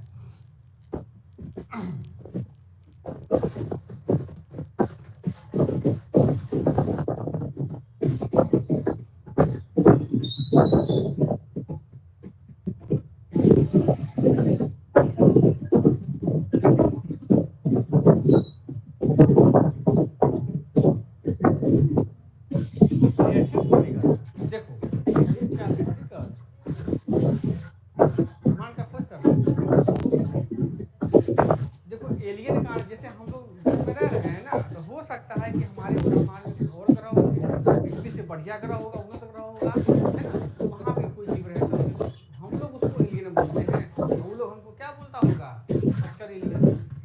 हम लोग भी तो कुछ ना कुछ वो बोलता ही होगा ना भाई। उसके यहाँ भी पढ़ाई लिखाई होती होगी कि नहीं होती होगी, होती होगी। हम वहाँ तक नहीं पहुँच पाए, अलग बात है। लेकिन ये बात है कि यदि हमारे यहाँ माइक्रो पार्टिकल्स हैं, रेडियो वेव्स हैं, इसका मतलब है कि वहाँ पे कोई ना कोई परिघटना, जीवन या किसी प्रकार का अधिवास जरूर होगा। ये वैज्ञानिक रिसर्च से प्रूफ है। और ऐसा कहा जाता है कि अमेरिका में एक शायद एरिया 42 या 92 नाम का कोई जगह है, वहाँ पे ऐसा कहा जा रहा है कि जब 1962 के आसपास में अमेरिकी वैज्ञानिक ने क्या, नासा ने एक जहाज अंतरिक्ष में भेजा, तो उस जहाज अंतरिक्ष में देखा गया कि एक कोई मतलब अजीब प्रकार का आकार, देखिएगा एलियन के जहाज को ना ऐसे दिखाया जाता है, गोल टाइप का दिखाया जाएगा, है ना। तो जब ये नासा का जहाज अंतरिक्ष में उड़ रहा था, तो उसने देखा क्या कि एक इसी प्रकार के आकृति का जहाज मतलब बहुत तेजी से क्रैश होकर टूटा फूटा अवस्था में नीचे गिर रहा है। इस जहाज ने तुरंत नासा के कोऑर्डिनेटर सेंटर को बताया कि भाई देखिए ये घटना है। तो नासा का पूरा वैज्ञानिक, पूरा अमेरिका सरकार अलर्ट हो गया। और जब ये जहाज वही अमेरिका के वहाँ रेगिस्तान था, वहीं पर जब गिरा, तो इसमें एक एलियन था, इसमें एक एलियन था, और वो जिंदा बच गया। जिंदा इसलिए बच गया कि ये जहाज पूरा आग से जल चुका था, लेकिन इस एलियन पर आग का प्रभाव नहीं पड़ा। तो अमेरिकी सरकार ने उस एलियन को अभी तक कैद करके रखा हुआ है, और उस पर रिसर्च कर रहा है कि भाई इसके जीन में ऐसा क्या है कि आग का असर नहीं हुआ, और किसी प्रकार का ये वैक्यूम नहीं पहना हुआ था। हम लोग जाते हैं ना पूरा एकदम नाक टोप के जाते के लिए जाते हैं, ये कुछ नहीं पहनता, तो कुछ जीन रिसर्च कर रहा है।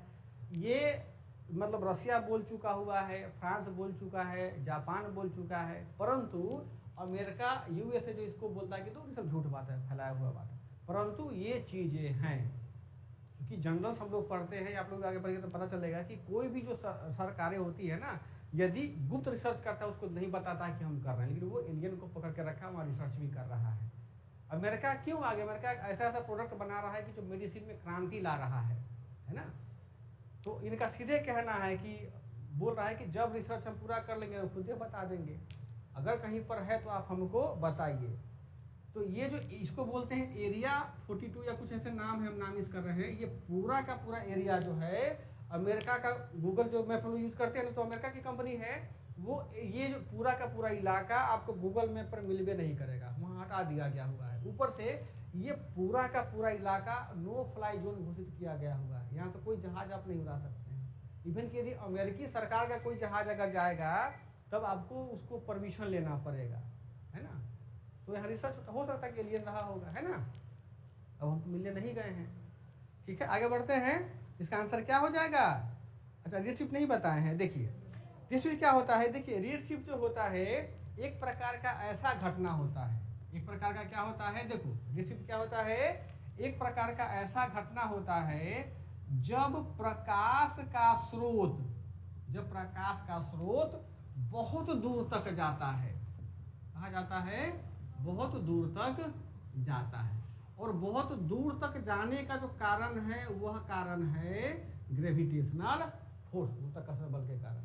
तो रेडसी परिघटना वैसी घटना है जब कभी कोई भी प्रकाश का स्रोत, चाहे हमारा सूर्य का हो या किसी अन्य ग्रह का प्रकाश का स्रोत, उस स्रोत से बहुत दूर की ओर जाता है, बहुत दूर की ओर जाता है, और दूर जाने के बाद हमको लाल दिखाई देता है। क्या दिखाई देता है, जाता है और क्या दिखाई देता है, लाल दिखाई पड़ता है। तो इसी घटना को बोलते हैं रेड शिफ्ट। रेड मतलब क्या, लाल, और शिफ्ट का मतलब क्या होता है, दूसरे का हम शिफ्ट कर गए हैं, यानी प्रकाश निकला किसी स्रोत से और शिफ्ट कहाँ हो रहा है, बहुत दूर। और देखो जब लाल अगर दिखाई देगा हमको तो जाहिर सी बात है कि इस प्रकाश का जो वेवलेंथ होगा कम की ज्यादा होगा, ज्यादा होगा, यानी तरंग दैर्ध्य क्या होगा इसका, ज्यादा होगा, अधिक होगा। यही कहलाता है बाबू क्या, रेड शिफ्ट परिघटना, ठीक है। चलो तो ये समझ में आ गया। तो 90 का आंसर क्या हो जाएगा, 90 का आंसर हो जाएगा हमारा 1 और 2 दोनों। कोई दिक्कत यहाँ तक। आगे बढ़ते हैं, कार्बन में आ जाओ कि निम्नलिखित कारकों पर हमको क्या करना है, विचार करना है, ठीक है। पहला कहता है कि पृथ्वी का आवर्तन, दूसरा कहता है वायु दाब और हवा, तीसरा कहता है महासागरीय जल का घनत्व, और चौथा कहता है पृथ्वी का परिक्रमण। उपयुक्त में से कौन महासागर धारा को प्रभावित करता है? ये बहुत आसान प्रश्न है, बताओ इसका आंसर क्या हो जाएगा। देखिएगा इन तीनों में से पृथ्वी का आवर्तन, वायु दाब और हवा और महासागरीय जल का घनत्व, ये तीनों महासागरीय धाराओं को क्या करता है? प्रभावित करता है। चौथा जो लिखा क्या? पृथ्वी का परिक्रमण। तो पृथ्वी के परिक्रमण से तो क्या होता है? दिन रात होता है, भूकंप आता है, सुनामी आता है।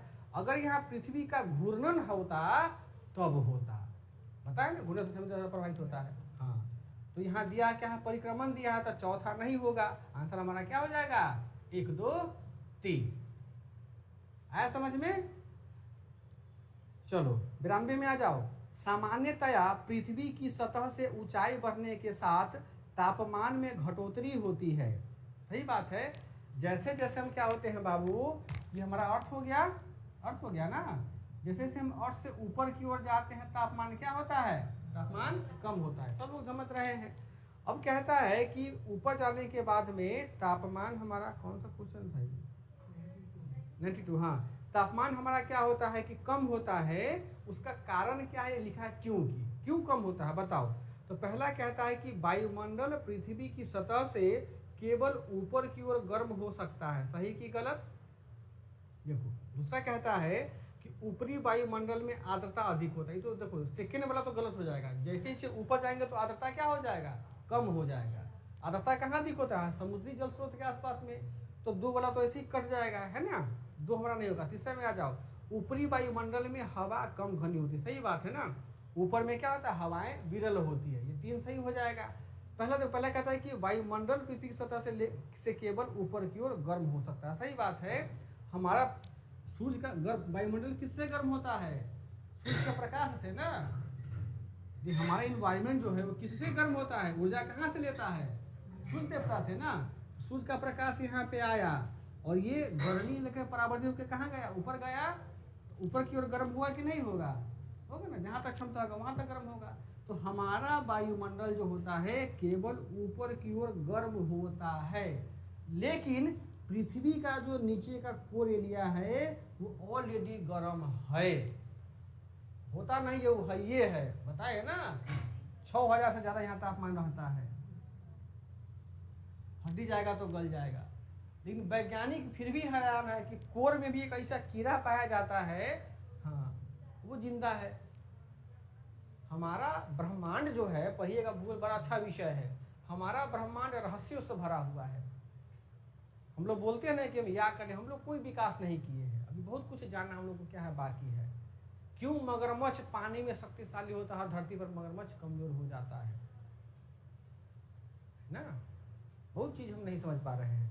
तो ये क्या होगा? ये इसमें पता सही हो जाएगा कि ऊपर की ओर क्या होता है? गर्म होता है। तो 1 और 3 हमारा सही हो जाएगा और बाकी हमारा क्या हो जाएगा? 2 गलत हो जाएगा। तो आंसर क्या हो जाएगा 92 का? 92 का हो जाएगा सी, है ना। अब जो बच्चे क्लास नहीं कर रहे हैं उसको आप लोग आंसर नहीं बताइएगा, अपना खोजते रहेगा। बाकी जो क्लास कर रहे हैं अपना समझिए, मिलाइए। आप लोग तपस्या कर रहे हैं बहुत देर से, है ना। आगे देखो 93 में आ जाओ। 93 कहता है कि निम्नलिखित में से कौन सी एक उष्णकटिबंधीय सवाना प्रदेश की जलवायु की मुख्य विशेषता है? बड़ा अच्छा प्रश्न है ये। उष्णकटिबंधीय सवाना प्रदेश, सवाना मतलब क्या? अभी घास का मैदान बड़का बड़का बने हैं। बताओ कि बड़का बड़का घास जहाँ होगा वहाँ विशेषता इस चारों में कौन बढ़िया होगा? बताइए। देखो पहला छाटेंगे कैसे, समझ ध्यान से। पहला में क्या कहता है? वर्ष पर वर्षा। वर्ष पर वर्षा कहाँ होता है? विषुवत रेखा पर होगा, सवाना में थोड़े होता है। ये तो ऐसे ही गलत हो जाएगा। सेकंड में आ जाओ। केवल शीतकाल में वर्षा। शीतकाल में वर्षा कहाँ? बताए है ना, भूमध्य सागर में के आसपास में होता है। भी नहीं होगा। सी क्या कहता है? अत्यंत अल्पकालिक शुष्क ऋतु। तो ये कहाँ होता है? ध्रुवों पर होता है। वहाँ गर्मी बहुत कम समय के लिए होता है, हमें तो ठंडा पड़ा रहता है। तो ए बी सी नहीं होगा तो कौन बचा? डी बचा। सिंपल सा बात। आंसर क्या हो जाएगा हमारा? डी, यानी सवाना में शुष्क तथा आर्द्र ऋतुएं निश्चित होती है। हमारे यहाँ सवाना पाया जाता है ना। कहाँ? ये घचपच हो गया बहुत, नहीं हो गया ना बिना घचपच। हाँ देखो रवीना को एकदम फ्रेश चाहिए, फ्रेश नहीं रवीना।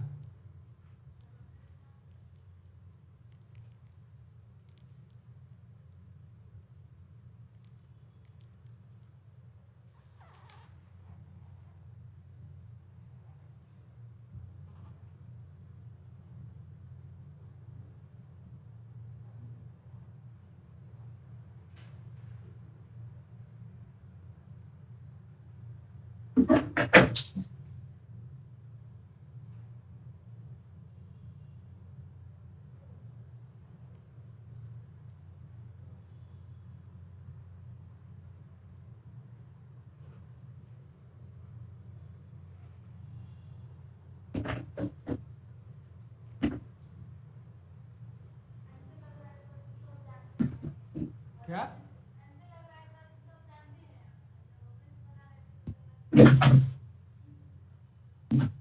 शिक्षक गुरु जी जो होते हैं, गुरु जी का यही ना काम होता है, विद्यार्थी सब जानता है, गुरु का काम होता है बस उसको पॉलिश करना कि भाई तुम जान रहे हो, उसको जगाना। देखते हो अंगद के पास बहुत पावर था, अंगद के पास हनुमान जी से ज्यादा पावर था और तेज उड़ सकते थे हनुमान जी से, है ना। उसको कौन बताया, जामत बोले ना कि अरे अंगद तुम तो हनुमान जी से बहुत तेज उड़ सकते हो, तुम नांगो पूरा समुद्र को, तो नांग के गया समुद्र को। उस बड़े समुद्र को दो ही व्यक्ति उस समय नांग सकता था, एक हनुमान दूसरा अंगद। और अंगद हनुमान से बहुत तेज में उड़ा करते थे, हम लोग को नहीं पता था ये बात। उनके लिए गुरु कौन हुआ, जामवंत जी। और अभी तुम लोग को नहीं पता है, तुम लोग को बता रहे हैं, तो तुम लोग गुरु कौन हो गया, किताब, हम नहीं किताब। ठीक है, ये हो गया। यहाँ पे आ जाइए, अब देखिए,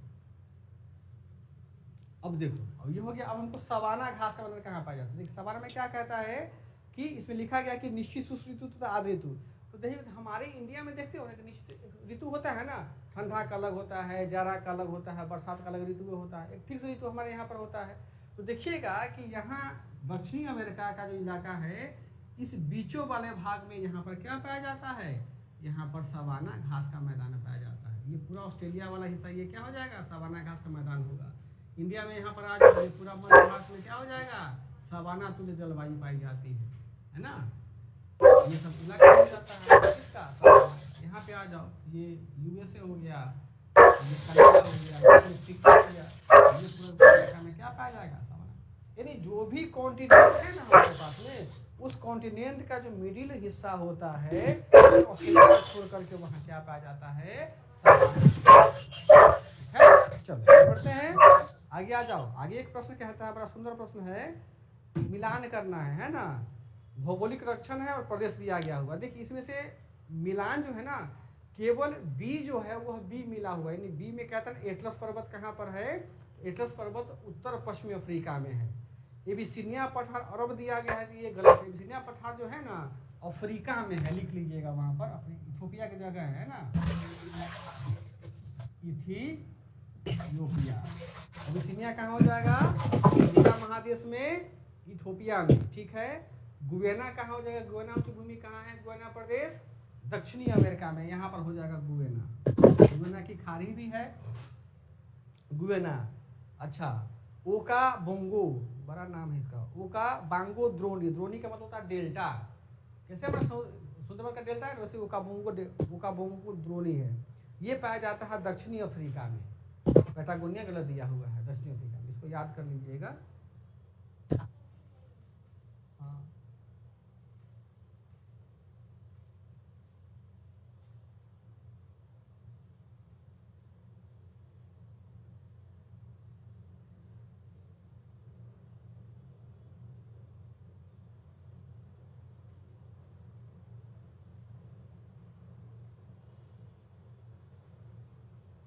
चलो आगे बढ़ते हैं।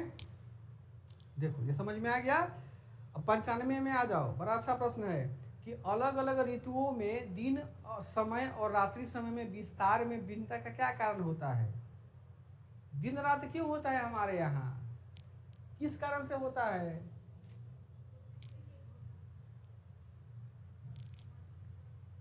अभी ना बताए हैं, हाँ ठीक है। हमको लगा परिक्रमण बोल रही हो। अब देखिएगा कि घूर्णन क्यों करता है पृथ्वी, घूर्णन क्यों करता है। जैसे मान लो हम खड़े हैं, ठीक है, अगर हल्का सा वैसे झूल गए तो अपने आप को हम बैलेंस करेंगे ना, हड़बड़ा के ठीक हो जाएंगे। तो पृथ्वी घूर्णन इसलिए करती है कि पृथ्वी जो है अपने अक्ष पर क्या है, कुछ ज्यादा हो गया, कम हो गई, साढ़े होता है झुका हुआ, यानी पृथ्वी हमारा जो देखते हैं ना ऐसे नहीं होता है, झुका हुआ है। झुका हुआ तो क्या करता है, ऐसे ऐसे घूमता रहता है, गोल गोल गोल घूमता रहता है। वही यहाँ पर कह रहा है कि हमारे यहाँ अलग अलग ऋतुओं में दिन रात इसलिए होता है क्योंकि हमारा पृथ्वी नॉर्थ अक्ष का क्या करता है, परिक्रमण में घूमता रहता है ना। चलो आगे पढ़िए, 96 में आ जाओ। पृथ्वी ग्रह पर अधिकांश अलवण जल बर्फ छत्रक और हिमनद के रूप में पाया जाता है? और शेष अलवण जल सबसे अधिक क्या, अरे परिक्रमण होता है ना, घूर्णन से तो क्या होता है, घूर्णन गति से हमारे यहाँ क्या होगा, उसका जो समुद्री जल धारा या हवा बहती है ना, हम क्या परिक्रमण बोल दिए थे ना, ना परिक्रमण होगा, मिस्टेक बोला गया होगा, परिक्रमण लिखिए। बीच में टोक दो ना, बोलने बोलने में कई बार फ्लो में नहीं ध्यान रह जाता हमको। हाँ डी होगा इसका आंसर, परिक्रमण के कारण। चलिए पढ़े नहीं, परिक्रमण के कारण क्या होता है, पृथ्वी पर दिन रात होता है ना, वही पढ़े हैं। अब घूर्णन गति कारण क्या होता है, और परिक्रमण से ऋतु परिवर्तन होता है। ठीक है, तो सीधी सी बात है, ऋतु परिवर्तन का यहाँ बात लिखा है, ऋतु अलग ऋतु होता है, ऋतु में दिन रात के समय अलग अलग भिन्नता पाई जाती है। ऋतु परिवर्तन का किससे होगा, सीधे परिक्रमण से हो जाएगा, एक ही आंसर हो जाएगा उसका। 96 में आ जाओ कि पृथ्वी पर अधिकांश अलवण जल बर्फ छत्रक और हिमनद के रूप में रहता है और शेष अलवण जल का सबसे अधिक भाग कौन सा होगा, अभी पता है ना, भूमिगत जल में हो जाएगा, है ना। चलो 96 का क्या हो जाएगा, सी भूमिगत जल। 97 में आ जाइए, निम्नलिखित कथन है, कथन पर हमको क्या करना है बाबू, विचार करना है। विचार कीजिए कि विद्युत चुंबकीय विकिरण, भूतापीय ऊर्जा, गुरुत्वीय बल, पृथ्वी का घूर्णन, प्लेट संचलन, पृथ्वी का परिक्रमण, 6 ऑप्शन दिया हुआ है। कहता है कि उपर्युक्त में से कौन से पृथ्वी के पृष्ठ पर गतिक परिवर्तन लाने के लिए जिम्मेदार है, बताइए सोच के, बड़ा सुंदर प्रश्न है ये हमारी पृथ्वी हो गई, ये नहीं कहता है, ये हमारा क्या हो जाएगा बाबू, ये हमारा हो जाएगा अर्थ। तो अर्थ का जो ये पृष्ठ भाग हो जाए, जो क्रस्ट बोलते हैं, तो इस क्रस्ट पर जो परिवर्तन होता है, यानी इसकी जो संरचना परिवर्तित होती है, मट्टी का परिवर्तन होता है, चट्टान पिघलता है, या कहीं भूकंप आता है, कहीं गड्ढा होता है, कहीं उल्कापात होता है, इन्हें परिवर्तन होता है पृष्ठ का, किस कारण से होगा, तो 6 दिया है ना, ये 6 के कारण से होता है। देखिए क्या होता है, जो विद्युत चुंबकीय विकिरण होता है, यानी जो इलेक्ट्रोमैग्नेटिक क्या होता है, वेव होता है, वो यूनिवर्स से आता है। जैसे ही कोई हमारे पास में इलेक्ट्रोमैग्नेटिक क्या आया बाबू, वेव आया, ईएमवी आया, तो यहाँ के पार्टिकल्स को क्या करेगा, गर्म करेगा। गर्म जैसे करेगा तो क्या होगा, परिवर्तन हुआ कि नहीं होगा, कैसे होगा, देखो यहाँ पर ग्लेशियर है ना, ग्लेशियर है, यहाँ क्या किया, ईएमवी पड़ा, बर्फ को क्या किया, गर्म किया, बर्फ क्या हुआ, पिघला, कहाँ गया इसका पानी, समुद्र में गया, लेयर को ऊंचा किया, तो पृष्ठ में अंतर हुआ कि नहीं हुआ, ये होगा, सेटिस्फाइड कर रहा है आंसर को। सेकेंड में आ जाओ, भूतापीय ऊर्जा। अब भूतापीय ऊर्जा पढ़ते होंगे हम लोग क्या कि धरती के भीतर में ना एक ऐसा क्षेत्र होता है जो हमेशा क्या रहता है, देखिएगा कोर से ना एनर्जी निकलती है कोर से एनर्जी, वैसे इसको बता देते हैं, ये हो गया, यहाँ से क्या एनर्जी निकला, और जहाँ जहाँ कमजोर पार्ट मिलता है वहीं से ना भागेगा। इसमें क्या है, मट्टी है, फिर बड़ा बड़ा ढेला सब है, यहाँ महीन मट्टी है, जहाँ क्या निकला, ढेला निकला, वहीं से क्या फटाक से निकलता है, जलम की फटता है। तो भूतापीय ऊर्जा क्या करता है, एक तो भूतापीय ऊर्जा कहीं कहीं ज्वालामुखी लेकर के आता है, और कहीं कहीं क्या करेगा, इतना गर्मी रहेगा कि भाई पत्थर को क्या करेगा, पिघलाएगा ना। यानी हमारे यहाँ जो प्लेट होता है ना, प्लेट पढ़ते हैं, मतलब कौन सा, स्थलीय प्लेट और जलीय प्लेट, टेक्टोनिक सी घटना होती है, तो ये भूतापीय ऊर्जा क्या करता है, हमारे प्लेट को पिघलाता है। क्लियर समझ में आ रहा है ना? कन्फ्यूजन है तो बोलो, बता देते हैं फिर से, है ना? इसको क्या कहता है? पिघलाएगा, ये भी परिवर्तन किया। अब देखो पिघलाएगा तो मतलब क्या, धरती कहीं धंसती है ना। रोड क्यों धंसता है? कारण ये होता है कि यहाँ पे क्या है, मट्टी है ना। अब यहाँ पे ठोस पदार्थ है, भूतापी ऊर्जा का इसको गला करके क्या कर दिया, यहाँ पर महीन मट्टी कर दिया। तो भाई इसको भरने के लिए ऊपर का जगह आए कि नहीं आएगा? इसीलिए रोड क्या होता है, धंसता है, मकान धंसता है। आई बात समझ में? किस कारण से? भूतापीय ऊर्जा के कारण से। ठीक है, थर्ड में आ जाओ, गुरुत्वीय बल। अब गुरुत्वीय बल प्रभाव डालता है पृथ्वी पर, परिवर्तन लाता है। कैसे? देखिए, गुरुत्वीय बल जो होता है हर वस्तु पर प्रभाव डालता है ना? तो ये भी परिवर्तन करता है हमारे यहाँ। चौथा में आ जाओ, प्लेट संचलन। अब देखती हो कि प्लेट कभी कभी है, कभी अगर ज़्यादा घूम गया तो भूकंप आ गया, नहीं घूमा तो दिन रात में लेट हो जाता है। ये भी समस्या है, ये भी परिवर्तन लाता है। पृथ्वी का घूर्णन, इससे क्या होता है, हाँ ये भी परिवर्तन करता है। पृथ्वी का परिक्रमण, ये भी क्या करता है, परिवर्तन लाता है। तो ये 6 ऑप्शन हमारा हो जाएगा, है ना? यूपीएससी बहुत अच्छा प्रश्न पूछता है ना? पूरा का सिलेबस रिकॉल करवा देता है ना? दिन रात, ठंडा गर्म, जाड़ा बरसात, तो सब करवा देगा। आगे बढ़िए, 58 में आ जाओ, संसार के सर्वाधिक महत्वपूर्ण मत्स्य क्षेत्र उन क्षेत्रों में पाए जाते हैं जहां, बताइए तो बाबू।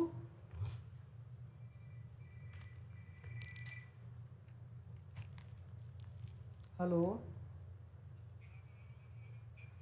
हाँ बताइए, बाद में बात कीजिएगा।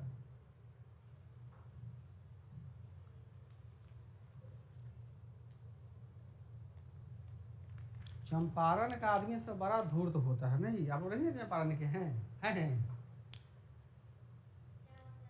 धूर्त होता है ना? कल ही में लड़का को डांटा था, मैसेज किया था तेरे गांव पर, किताब के फोटोकॉपी बेच रहा है, पेपर 2 का। उसको तो केस नहीं किए, वही बड़ी बात, छोड़ दिए बेचारे को। हम दे रहे हैं पीडीएफ फ्री में, 100 रुपये में बेच रहा है। पश्चिम का है वो, तुम्हारे ही घर का है, कैसे नहीं हो सकता है? चलो आगे बढ़ो।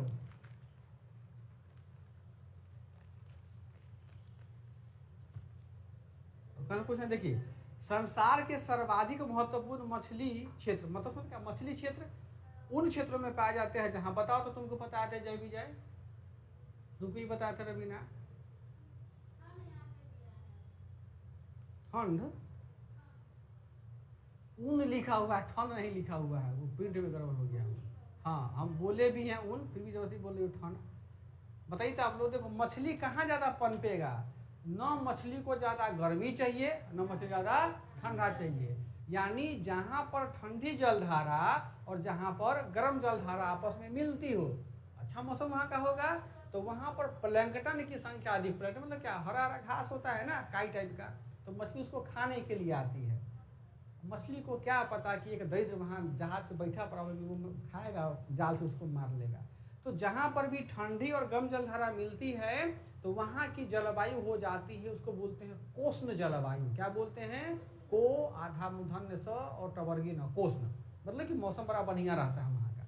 मछली साहब आते हैं, प्लैंकटन को चू चू के खाते हैं, और बदले में क्या होता है, जहाज का जो मछुआरा होता है मछली को मारते हैं। तो ये जो स्थिति होती है, ये देखिएगा, ये ब्रिटेन के पास में न्यू फाउंडलैंड जगह पड़े हुई है हम लोग किताब में, वहीं पर होता है। क्या होता है देखिए यहाँ पर ध्यान से, इधर से कौन सा आया, लेब्राडोर धारा आया। कौन सी जलधारा, ठंडा की गर्म? ठंडा। यहाँ से कौन सा जलधारा गया, गर्म, मतलब कि गल्फ स्ट्रीम, है ना? गल्फ और लेब्राडोर क्या किया, मिला, यहाँ पर क्या बना, कोस बना, धुंध बन जाता है। प्लैंकटन यहाँ पर अधिक आया, ब्रिटेन के पास में ही है ये, इसको बोलते हैं न्यू फाउंडलैंड। ये पूछा गया प्रश्न है कि सर्वाधिक मछली क्षेत्र कौन सा स्थान में पाया जाता है, वही लिखा जाता है न्यू फाउंडलैंड में। ठीक है, तो यहाँ ठंडा गर्म मिला, यहाँ मछली मारा मिला, और क्या किया, लोग उसको मार लिया। तो देखिए कि इसका आंसर जो होगा, उसका क्या होगा आंसर इसका? कौन सा क्वेश्चन है जी? 19, हाँ 98। देखिए क्या होगा इसका आंसर, बताइए। ये कौन बोला है? तुम बोली हो? कैसे तुम ये बोली हो? ये में क्या लिखा है? वायुमंडलीय धारा लिखा हुआ है। हम तुमको क्या बोल रहे हैं? समुद्री धारा ना होगा? गजब आदमी सब है। हवा आसमान में ठंडा रहने से उनको क्या मतलब है? मछली ऊपर में उड़ के जाएगा, इसी से बच्चा गलती करेगा, क्या हो जाएगा? समुद्री होगा तो सी हो जाएगा, जहाँ उस धाराएं मिलती हैं। ठीक है, आगे बढ़िए। जिसको यहीं पर ग्रांड बैंक किसी को बोलते हैं ना, न्यू फाउंडलैंड जगह हुआ वहीं पर ग्रांड बैंक है। आगे बढ़ो, 99 में आ जाओ। निम्नलिखित में से कौन सा विश्वतीय वनों की अद्वितीय विशेषता है? बताइए। विश्वतीय वन यानी वही विश्वत रेखा के वन का क्या द्वितीय विशेषता? देखिए, पहला कहता है कि ऊंचे घने वृक्षों की विद्यमान, जिनके किरीट निरंतर वितान बनाते हो। ऊंचे घने वृक्ष है ना, विश्व रेखा पढ़ते हैं ना क्या? खूब घना घना बड़ा बड़ा वृक्ष होता है। एक यहाँ पर वर्ड लिखा गया हुआ है, जिनके किरीट निरंतर वितान। किरीट का क्या मतलब होता है? इतना विद्वान मास्टर से तुम लोग पढ़ी होगी कहीं ना कहीं, या पढ़े होंगे आप लोग कहीं ना कहीं। किरीट वितान का नहीं समझ में आता है? किरीट का मतलब होता है चोटी, वितान का मतलब होता है खुला स्थान। देखो, बड़का बड़का पेड़ हुआ, खूब घना घना सदा सदा रहता है, समझ में हमको आ गया, बहुत बड़ा बड़ा पेड़, कोई दिक्कत नहीं। लेकिन हम मानव है ना, अपने स्वार्थ के लिए क्या किए हैं बाबू? पेड़ को काट दिए। वैसे विश्वतीय रेखा का जो वन होता है उसको काटना बड़ा मुश्किल होता है, जुड़ा होता है, फिर भी हम लोग क्या किए? मशीन है, तकनीक से हम लोग काट दिए उसको। काट के क्या करते हैं कि इतना दूर हम खाली कर दिए, फिर यहाँ से क्या हो गया? अपना पेड़ है। किसी इलाके को ही हम लोग खाली करते हैं। तो जब हम आसमान से देखेंगे ना, हेलीकॉप्टर से देखेंगे, सैटेलाइट से देखते हैं ना, तो इस दो पेड़ के बीच में यहाँ पर खाली स्थान मिलता है। क्या मिलता है? खुला स्थान मिलता है। इसी को बोलते हैं वितान। ठीक है, और किरीट क्या हो गया? बोलता कि देखो, दो खाली स्थान के बीच में बड़ा बड़ा पेड़ क्या है? खड़ा है। अब जैसे ही यहाँ देखो ध्यान से, जब यहाँ खाली स्थान हो गया, इसका मतलब है कि जब यहाँ तेज हवाएं बहेंगी तो इस पेड़ को सहारा देने वाला कोई पेड़ हुआ नहीं ना, हुआ, ये गिरता चला जाएगा, ये गिरेगा, फिर ये गिरेगा, ऐसे गिरेगा। पेड़ पे रहता ना अपना जगह के रखेगा वो। आई बात समझ में? तो ये कहता है, कौन सा क्वेश्चन था? 99। हाँ, तो ऊंचे ऊंचे घर वितान बनाते हैं, सही बात है, हो गया। सेकंड में आप, बहुत सी जातियों का सह अस्तित्व होता है। और इस वन में देखिए हो ना, बहुत सी जाति पेड़ का मिलेगा तुमको, है ना? ऐसा पेड़ मिलेगा, इसमें भी वैज्ञानिक भी क्या रिसर्च कर रहे हैं।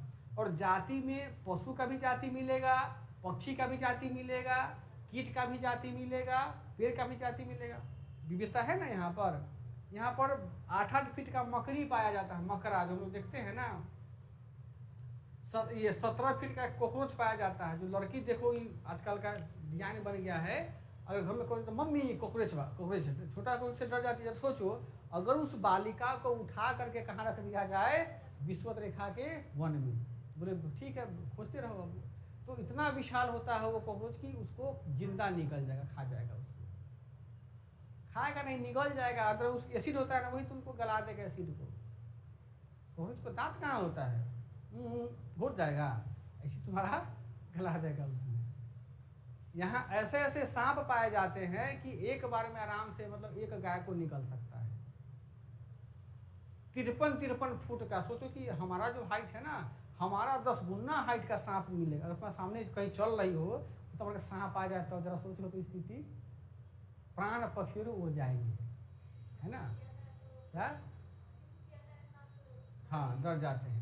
ऐसी ऐसी वहाँ तितलियाँ पाई जाती हैं, अगर वो तुमको भाप मार दे तो तुम अंधी हो जाओगी, भाप मारने पर। विविधता प्रकृति का सब देन है ना। लेकिन हम लोग है थेथर आदमी, अपने लाभ के लिए क्या करते हैं? इसको काट रहे हैं, तो फल तो मिल ही रहा है ना। अभी ऑस्ट्रेलिया में देखो कि ये लगा था, क्या नाम है, आग लगा था कुछ दिन पहले, है ना, 3-4-5 साल हुआ है। तो ऑस्ट्रेलिया के जंगलों में आग लगने के कारण वहाँ जो भी जीव पशु पक्षी था वो सब कहाँ आना शुरू हो गया? ऑस्ट्रेलिया के घरों में। तो उसमें देखा गया था कि मतलब 3-3 मुंह वाला सांप निकल करके आया है ऑस्ट्रेलिया घरों में। 2 मुंह तो समझ में हमको आता है, 3-3 मुंह कहाँ पर है? और तीनों फंक्शन काम कर रहा है, तीनों का जीव निकल रहा है अलग अलग, है ना।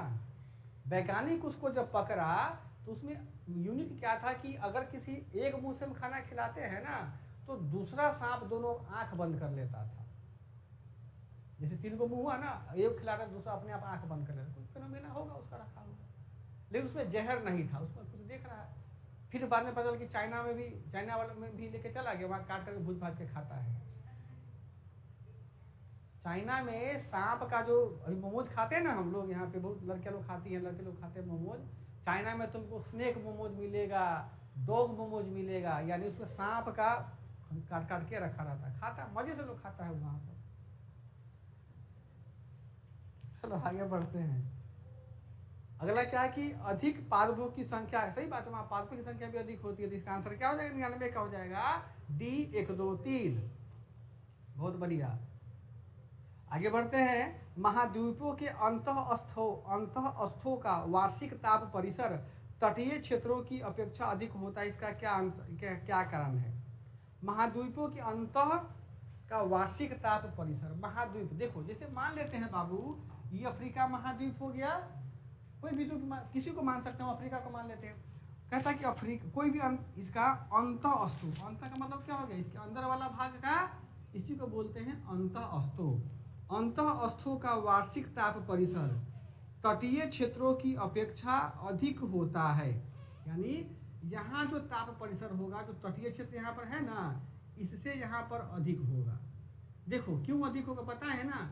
सूर्य भगवान यहाँ पर भी पड़ा, तो पानी क्या होगा? पानी देर से गर्म होगा और देर से ठंडा होता है, बताए है ना।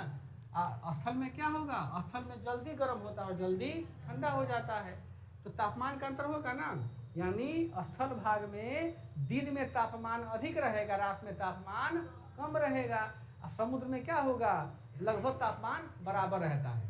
अब जरा पूछ रहा है कि इसके कारण क्या है, तो कारण इसका ये होता है कि भूमि और जल के बीच तापीय अंतर होता है। इसी कारण से महाद्वीपों के अंतःस्थों का वार्षिक ताप परिसर क्या होता है? तटीय क्षेत्रों की अपेक्षा अधिक होता है, यानी हमेशा इसका ताप परिसर क्या हो जाएगा? अधिक रहेगा। इसका क्या रहेगा? कम रहेगा। समझ में आया? ठीक है, चलो इसका आंसर हो जाएगा 100 का पहला सही हो जाएगा। सेकंड में आ जाओ।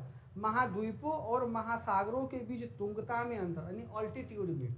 मान लो कि महासागर कहीं कहीं ऊंचा है और कहीं कहीं क्या है? नीचा है। कहीं कहीं महासागर तो और गहरा है ना, तो एल्टीट्यूड यानी उसके तुंगता का प्रभाव नहीं पड़ता है तापांतर पर। ध्यान रखिएगा, किसी भी फिजिकल स्ट्रक्चर में जो अल्टीट्यूड होता है, उस अल्टीट्यूड का तापीय परिसर में या तापांतर में तापांतर में इसका प्रभाव नहीं होता है। ध्यान रखिएगा इसका, ठीक है? ये भी नहीं होगा। आगे में आ जाइए कि अंतःस्थों में तेज पवनों की विद्यमानता होती है। नहीं, ये गलत है। तेज पवन कहाँ बहेगा? पानी में ना बहेगा। यहाँ तो उसको हवा रोक लेगा, पर्वत पठार सब रोक लेगा उसको, ये गलत हो जाएगा। 4 में तटों की अपेक्षा अंतःस्थों में होने वाली भारी वर्षा अधिक कहाँ होता है? तटीय क्षेत्रों में। क्या अंदर भाग में? तटियों में अधिक होगा ना, ये भी गलत कह रहा है। तो खाली इसका आंसर क्या हो जाएगा? इसका आंसर हो जाएगा बाबू ए, ठीक है। उसके बाद 101 में आ जाओ। जलवायु चरम है, वर्षा कम है और लोग चलवासी पशुचारक हुआ करते थे। मतलब एक स्टेटमेंट दिया हुआ है और हमसे पूछ रहा है कि ये स्थिति कहाँ की हो सकती है ना? जलवायु चरम का मतलब बताओ कि एकदम चरम का मतलब क्या होता है? कभी बहुत गर्मी होगा, कभी बहुत ठंडा होगा, कभी बहुत मौसम ठीक होगा, हमको बहुत ज़्यादा उमस होगा, उसी को बोलते हैं चरम। चरम का मतलब यहाँ पे केवल हमको हाई टेम्परेचर नहीं लेना है, ठीक है? तो जलवायु चरम है, वर्षा कम है। वर्षा क्या होता है? कम होता है। और लोग क्या? चलवासी पशु है, नहीं लोग चलता उलता है। देखो अफ्रीका सवाना में देखो, तो अफ्रीका सवाना में लोग क्या चलते उलते हैं? नहीं ना, अस्थायी के बसे पड़े हुए, वहाँ पे लोग खेती करते हैं सवाना के मैदानों में, ठीक है? ये तो नहीं होगा।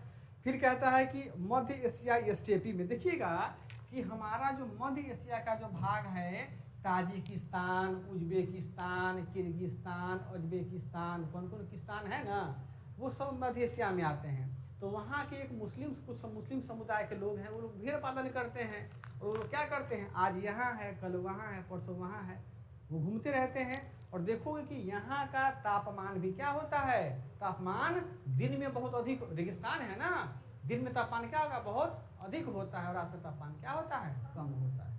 ठीक है, तो एकदम गड़बड़ हो गया। और वर्षा यहाँ पर होता है लगभग 9 के बराबर। देखिए अभी दुबई में वर्षा हुआ, थोड़ा सा वर्षा हुआ तो लोग कितना खुश हो गया था, और हमारे यहाँ वर्षा से ठीक है बाहर आ गया था। और उत्तरी अमेरिका, साइबेरिया, ये सब नहीं होगा। इसका आंसर क्या हो जाएगा, मध्य एशिया का स्टेपी। ठीक है, आगे बढ़ते हैं 102 में आ जाइए। निम्नलिखित में से किस घटना परिघटना ने जीवों के विकास को प्रभावित किया। देखिएगा कि जीव का विकास यानी हमारा विकास, पशु पक्षी का विकास, पौधों का विकास, इसको कौन प्रभावित किया है। तो देखिएगा जब माल्थस का आप लोग थ्योरी पढ़िएगा तो माल्थस में दिया गया है जनसंख्या के विकास में या इसके विकास में, जीवों के विकास में, कि महाद्वीपीय विस्थापन जो है और हिमानी चक्र दोनों जो है, दोनों ने क्या किया है, जीवों के विकास को प्रभावित किया है। इसका आंसर क्या हो जाएगा, हाँ दोनों हो जाएगा। फिर आगे बढ़िए 103 में आ जाते हैं। निम्नलिखित कथन पर हमको क्या करना है, विचार करना है। तो विचार कीजिए। पहला कहता है कि पूरे वर्ष 30 डिग्री नॉर्थ और 60 डिग्री साउथ अक्षांशों के बीच बहने वाली हवाएं पछुआ हवाएं कहलाती है। सही की गलत, देखो क्या स्टेटमेंट समझो क्या कहता है। पूरे वर्ष 30 डिग्री नॉर्थ और 60 डिग्री नॉर्थ, ये सीधे स्पष्ट बोल दिया है। ये हमारा कर्क रेखा हो गया, ये हमारा मकर रेखा हो गया, ये तो 27 डिग्री का हो गया ना। और ये क्या कहता है कि जो 30 डिग्री नॉर्थ, 30 डिग्री यहाँ होगा, यानी 30 डिग्री नॉर्थ और 60 डिग्री क्या साउथ। क्या 60 डिग्री साउथ में कौन सा हवा बहता है, पछुआ हवा बहता है, नहीं ना बहता है। यहाँ क्या बहता है, चीखता साठा बहता है। तो ऐसा ही गलत हो गया हमारा। और दूसरी बात क्या होती है, पछुआ पवन जो होती है ना, वो 30 डिग्री से लेकर के 45 डिग्री उत्तरी अक्षांश में और 30 से 45 दक्षिणी अक्षांश में बहता है। आई बात समझ में। इस पूरा में नहीं बहेगा, एक सीमित क्षेत्र में बहेगा वो हवा। ठीक है, तो ये हमारा गलत हो जाएगा। सेकंड में आ जाइए। भारत के उत्तर पश्चिमी क्षेत्र में शीतकालीन वर्षा लाने वाली आर्द्र वायु संहतिया पछुआ हवाओं के भाग है। सही बात है कि हमारे यहाँ ना भारत में जो शीतकाल में वर्षा होता है उसका एक कारण क्या है, पछुआ हवा भी है, पछुआ पवन भी है। कोई दिक्कत, चलो एक और क्वेश्चन देख लेते हैं 104 नंबर, कि महासागरों और समुद्रों में ज्वार भाटाएं किसके कारण होता है। तो देखिएगा सूर्य का गुरुत्वाकर्षण पढ़े होंगे ना, ज्वार भाटा इस तीनों जो ऑप्शन दिया हुआ है ना, तीनों कारण होता है। सूर्य का गुरुत्वीय बल, चंद्रमा का गुरुत्वीय बल, फिर ये तीनों कारण होता है। अब देखोगे कि जनरली क्या होता है कि 24 घंटा में 2 बार ज्वार आता है और 2 बार भाटा आता है, एक सामान्य बात है। परंतु आपके विश्व में क्या कोई ऐसा जगह है जहां पर दिन में कम से कम 6, 7, 8 बार भी ज्वार आता है? क्या है, नाम क्या है उसका?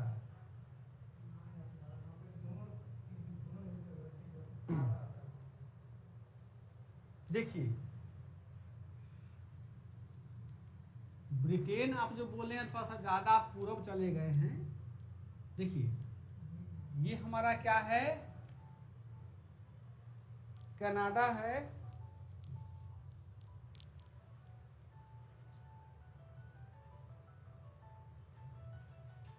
एक मिनट रुक जाइएगा। हेलो,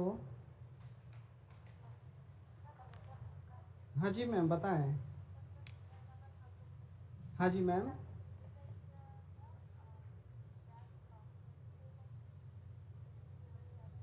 हाँ जी,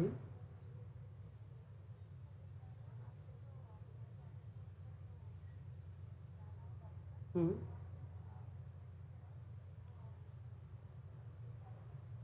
हम्म,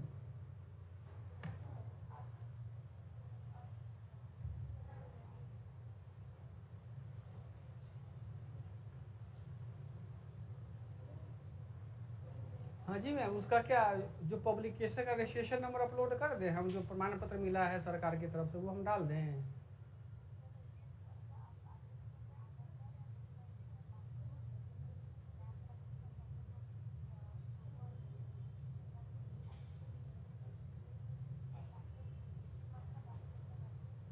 तो हमने तो आधार कार्ड का मैम वहाँ पे डाला था, लेकिन आधार क्या है कि दूसरे डिस्ट्रिक्ट का है और बिजनेस प्रीमाइसेस वो दूसरे जगह का है।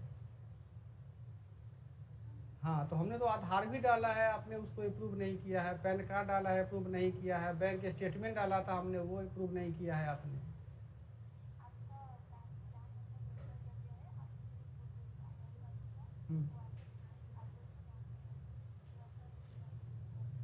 हम्म, ये कैसे संभव है ना, हम तो बिजनेस कहीं बाहर कर रहे हैं और आधार हमारे गांव का है। यही दिक्कत है ना, इसी चीज़ को आप समझिए। हमने तो उसका जो एग्रीमेंट होता है, रेंट एग्रीमेंट, वो तो प्रोवाइड करवाया ही, अपलोड तो क्या ही है वहाँ पर।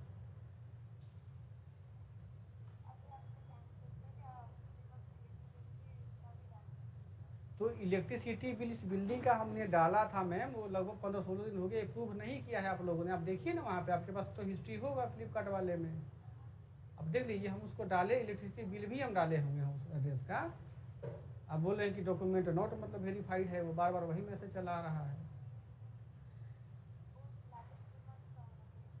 लेटेस्ट मैम अगस्त तक, सितंबर तक, हम 16 सितंबर तक का हम डाले हुए हैं। जब आप नहीं अप्रूव किया, अभी तो हम एग्रीमेंट डाल दिए, जब आप उस पर अप्रूव नहीं किए हैं तब हम एग्रीमेंट डाले हुए हैं रूम का।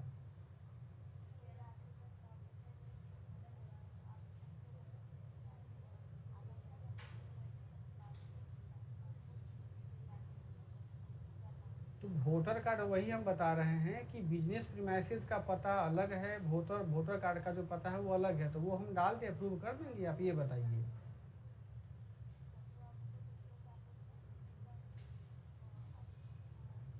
ये कैसे संभव है? मान लो कि बाहर में लोग बिजनेस नहीं करता है क्या कोई जा करके? जरूरी थोड़ी है कि अपने घर पे ही बिजनेस करेगा, जहाँ का पता होगा वहीं बिजनेस करेगा। दिक्कत आपको बार बार वही बोल रहे हैं कि आधार या वोटर कार्ड का पता हमारा कहीं और है, गांव का है ना, लेकिन हम शहर में रहते हैं, तो शहर में जाकर बिजनेस यहाँ पे कर रहे हैं, तो यहाँ का हम कैसे हम पता कर बन वाले, आप बताइए।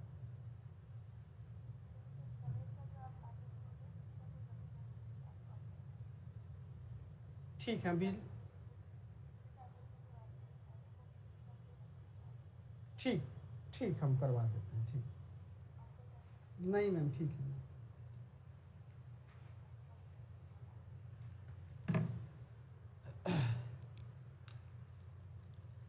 देखिए, हम ये बोल रहे थे आपको कि सबसे ज़्यादा कहाँ पे होता है, ज्वारभाटा कहाँ आता है। देखिएगा, ये फंडी की खाड़ी आपने नाम सुना होगा, सुने हैं?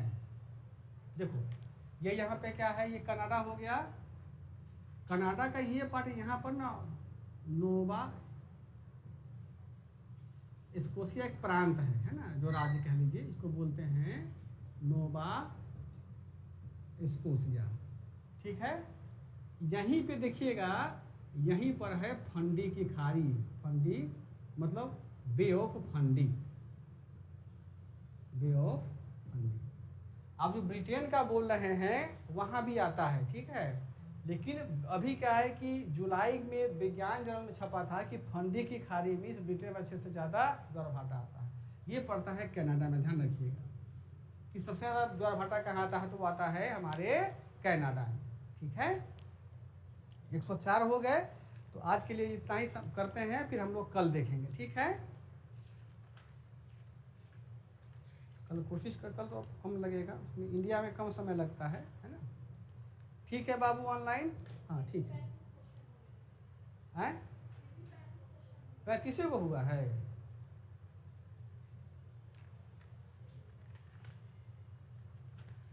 104 का 103 का आंसर क्या बाबू बोले? बोले हैं बी, बी फॉर बॉम्बे।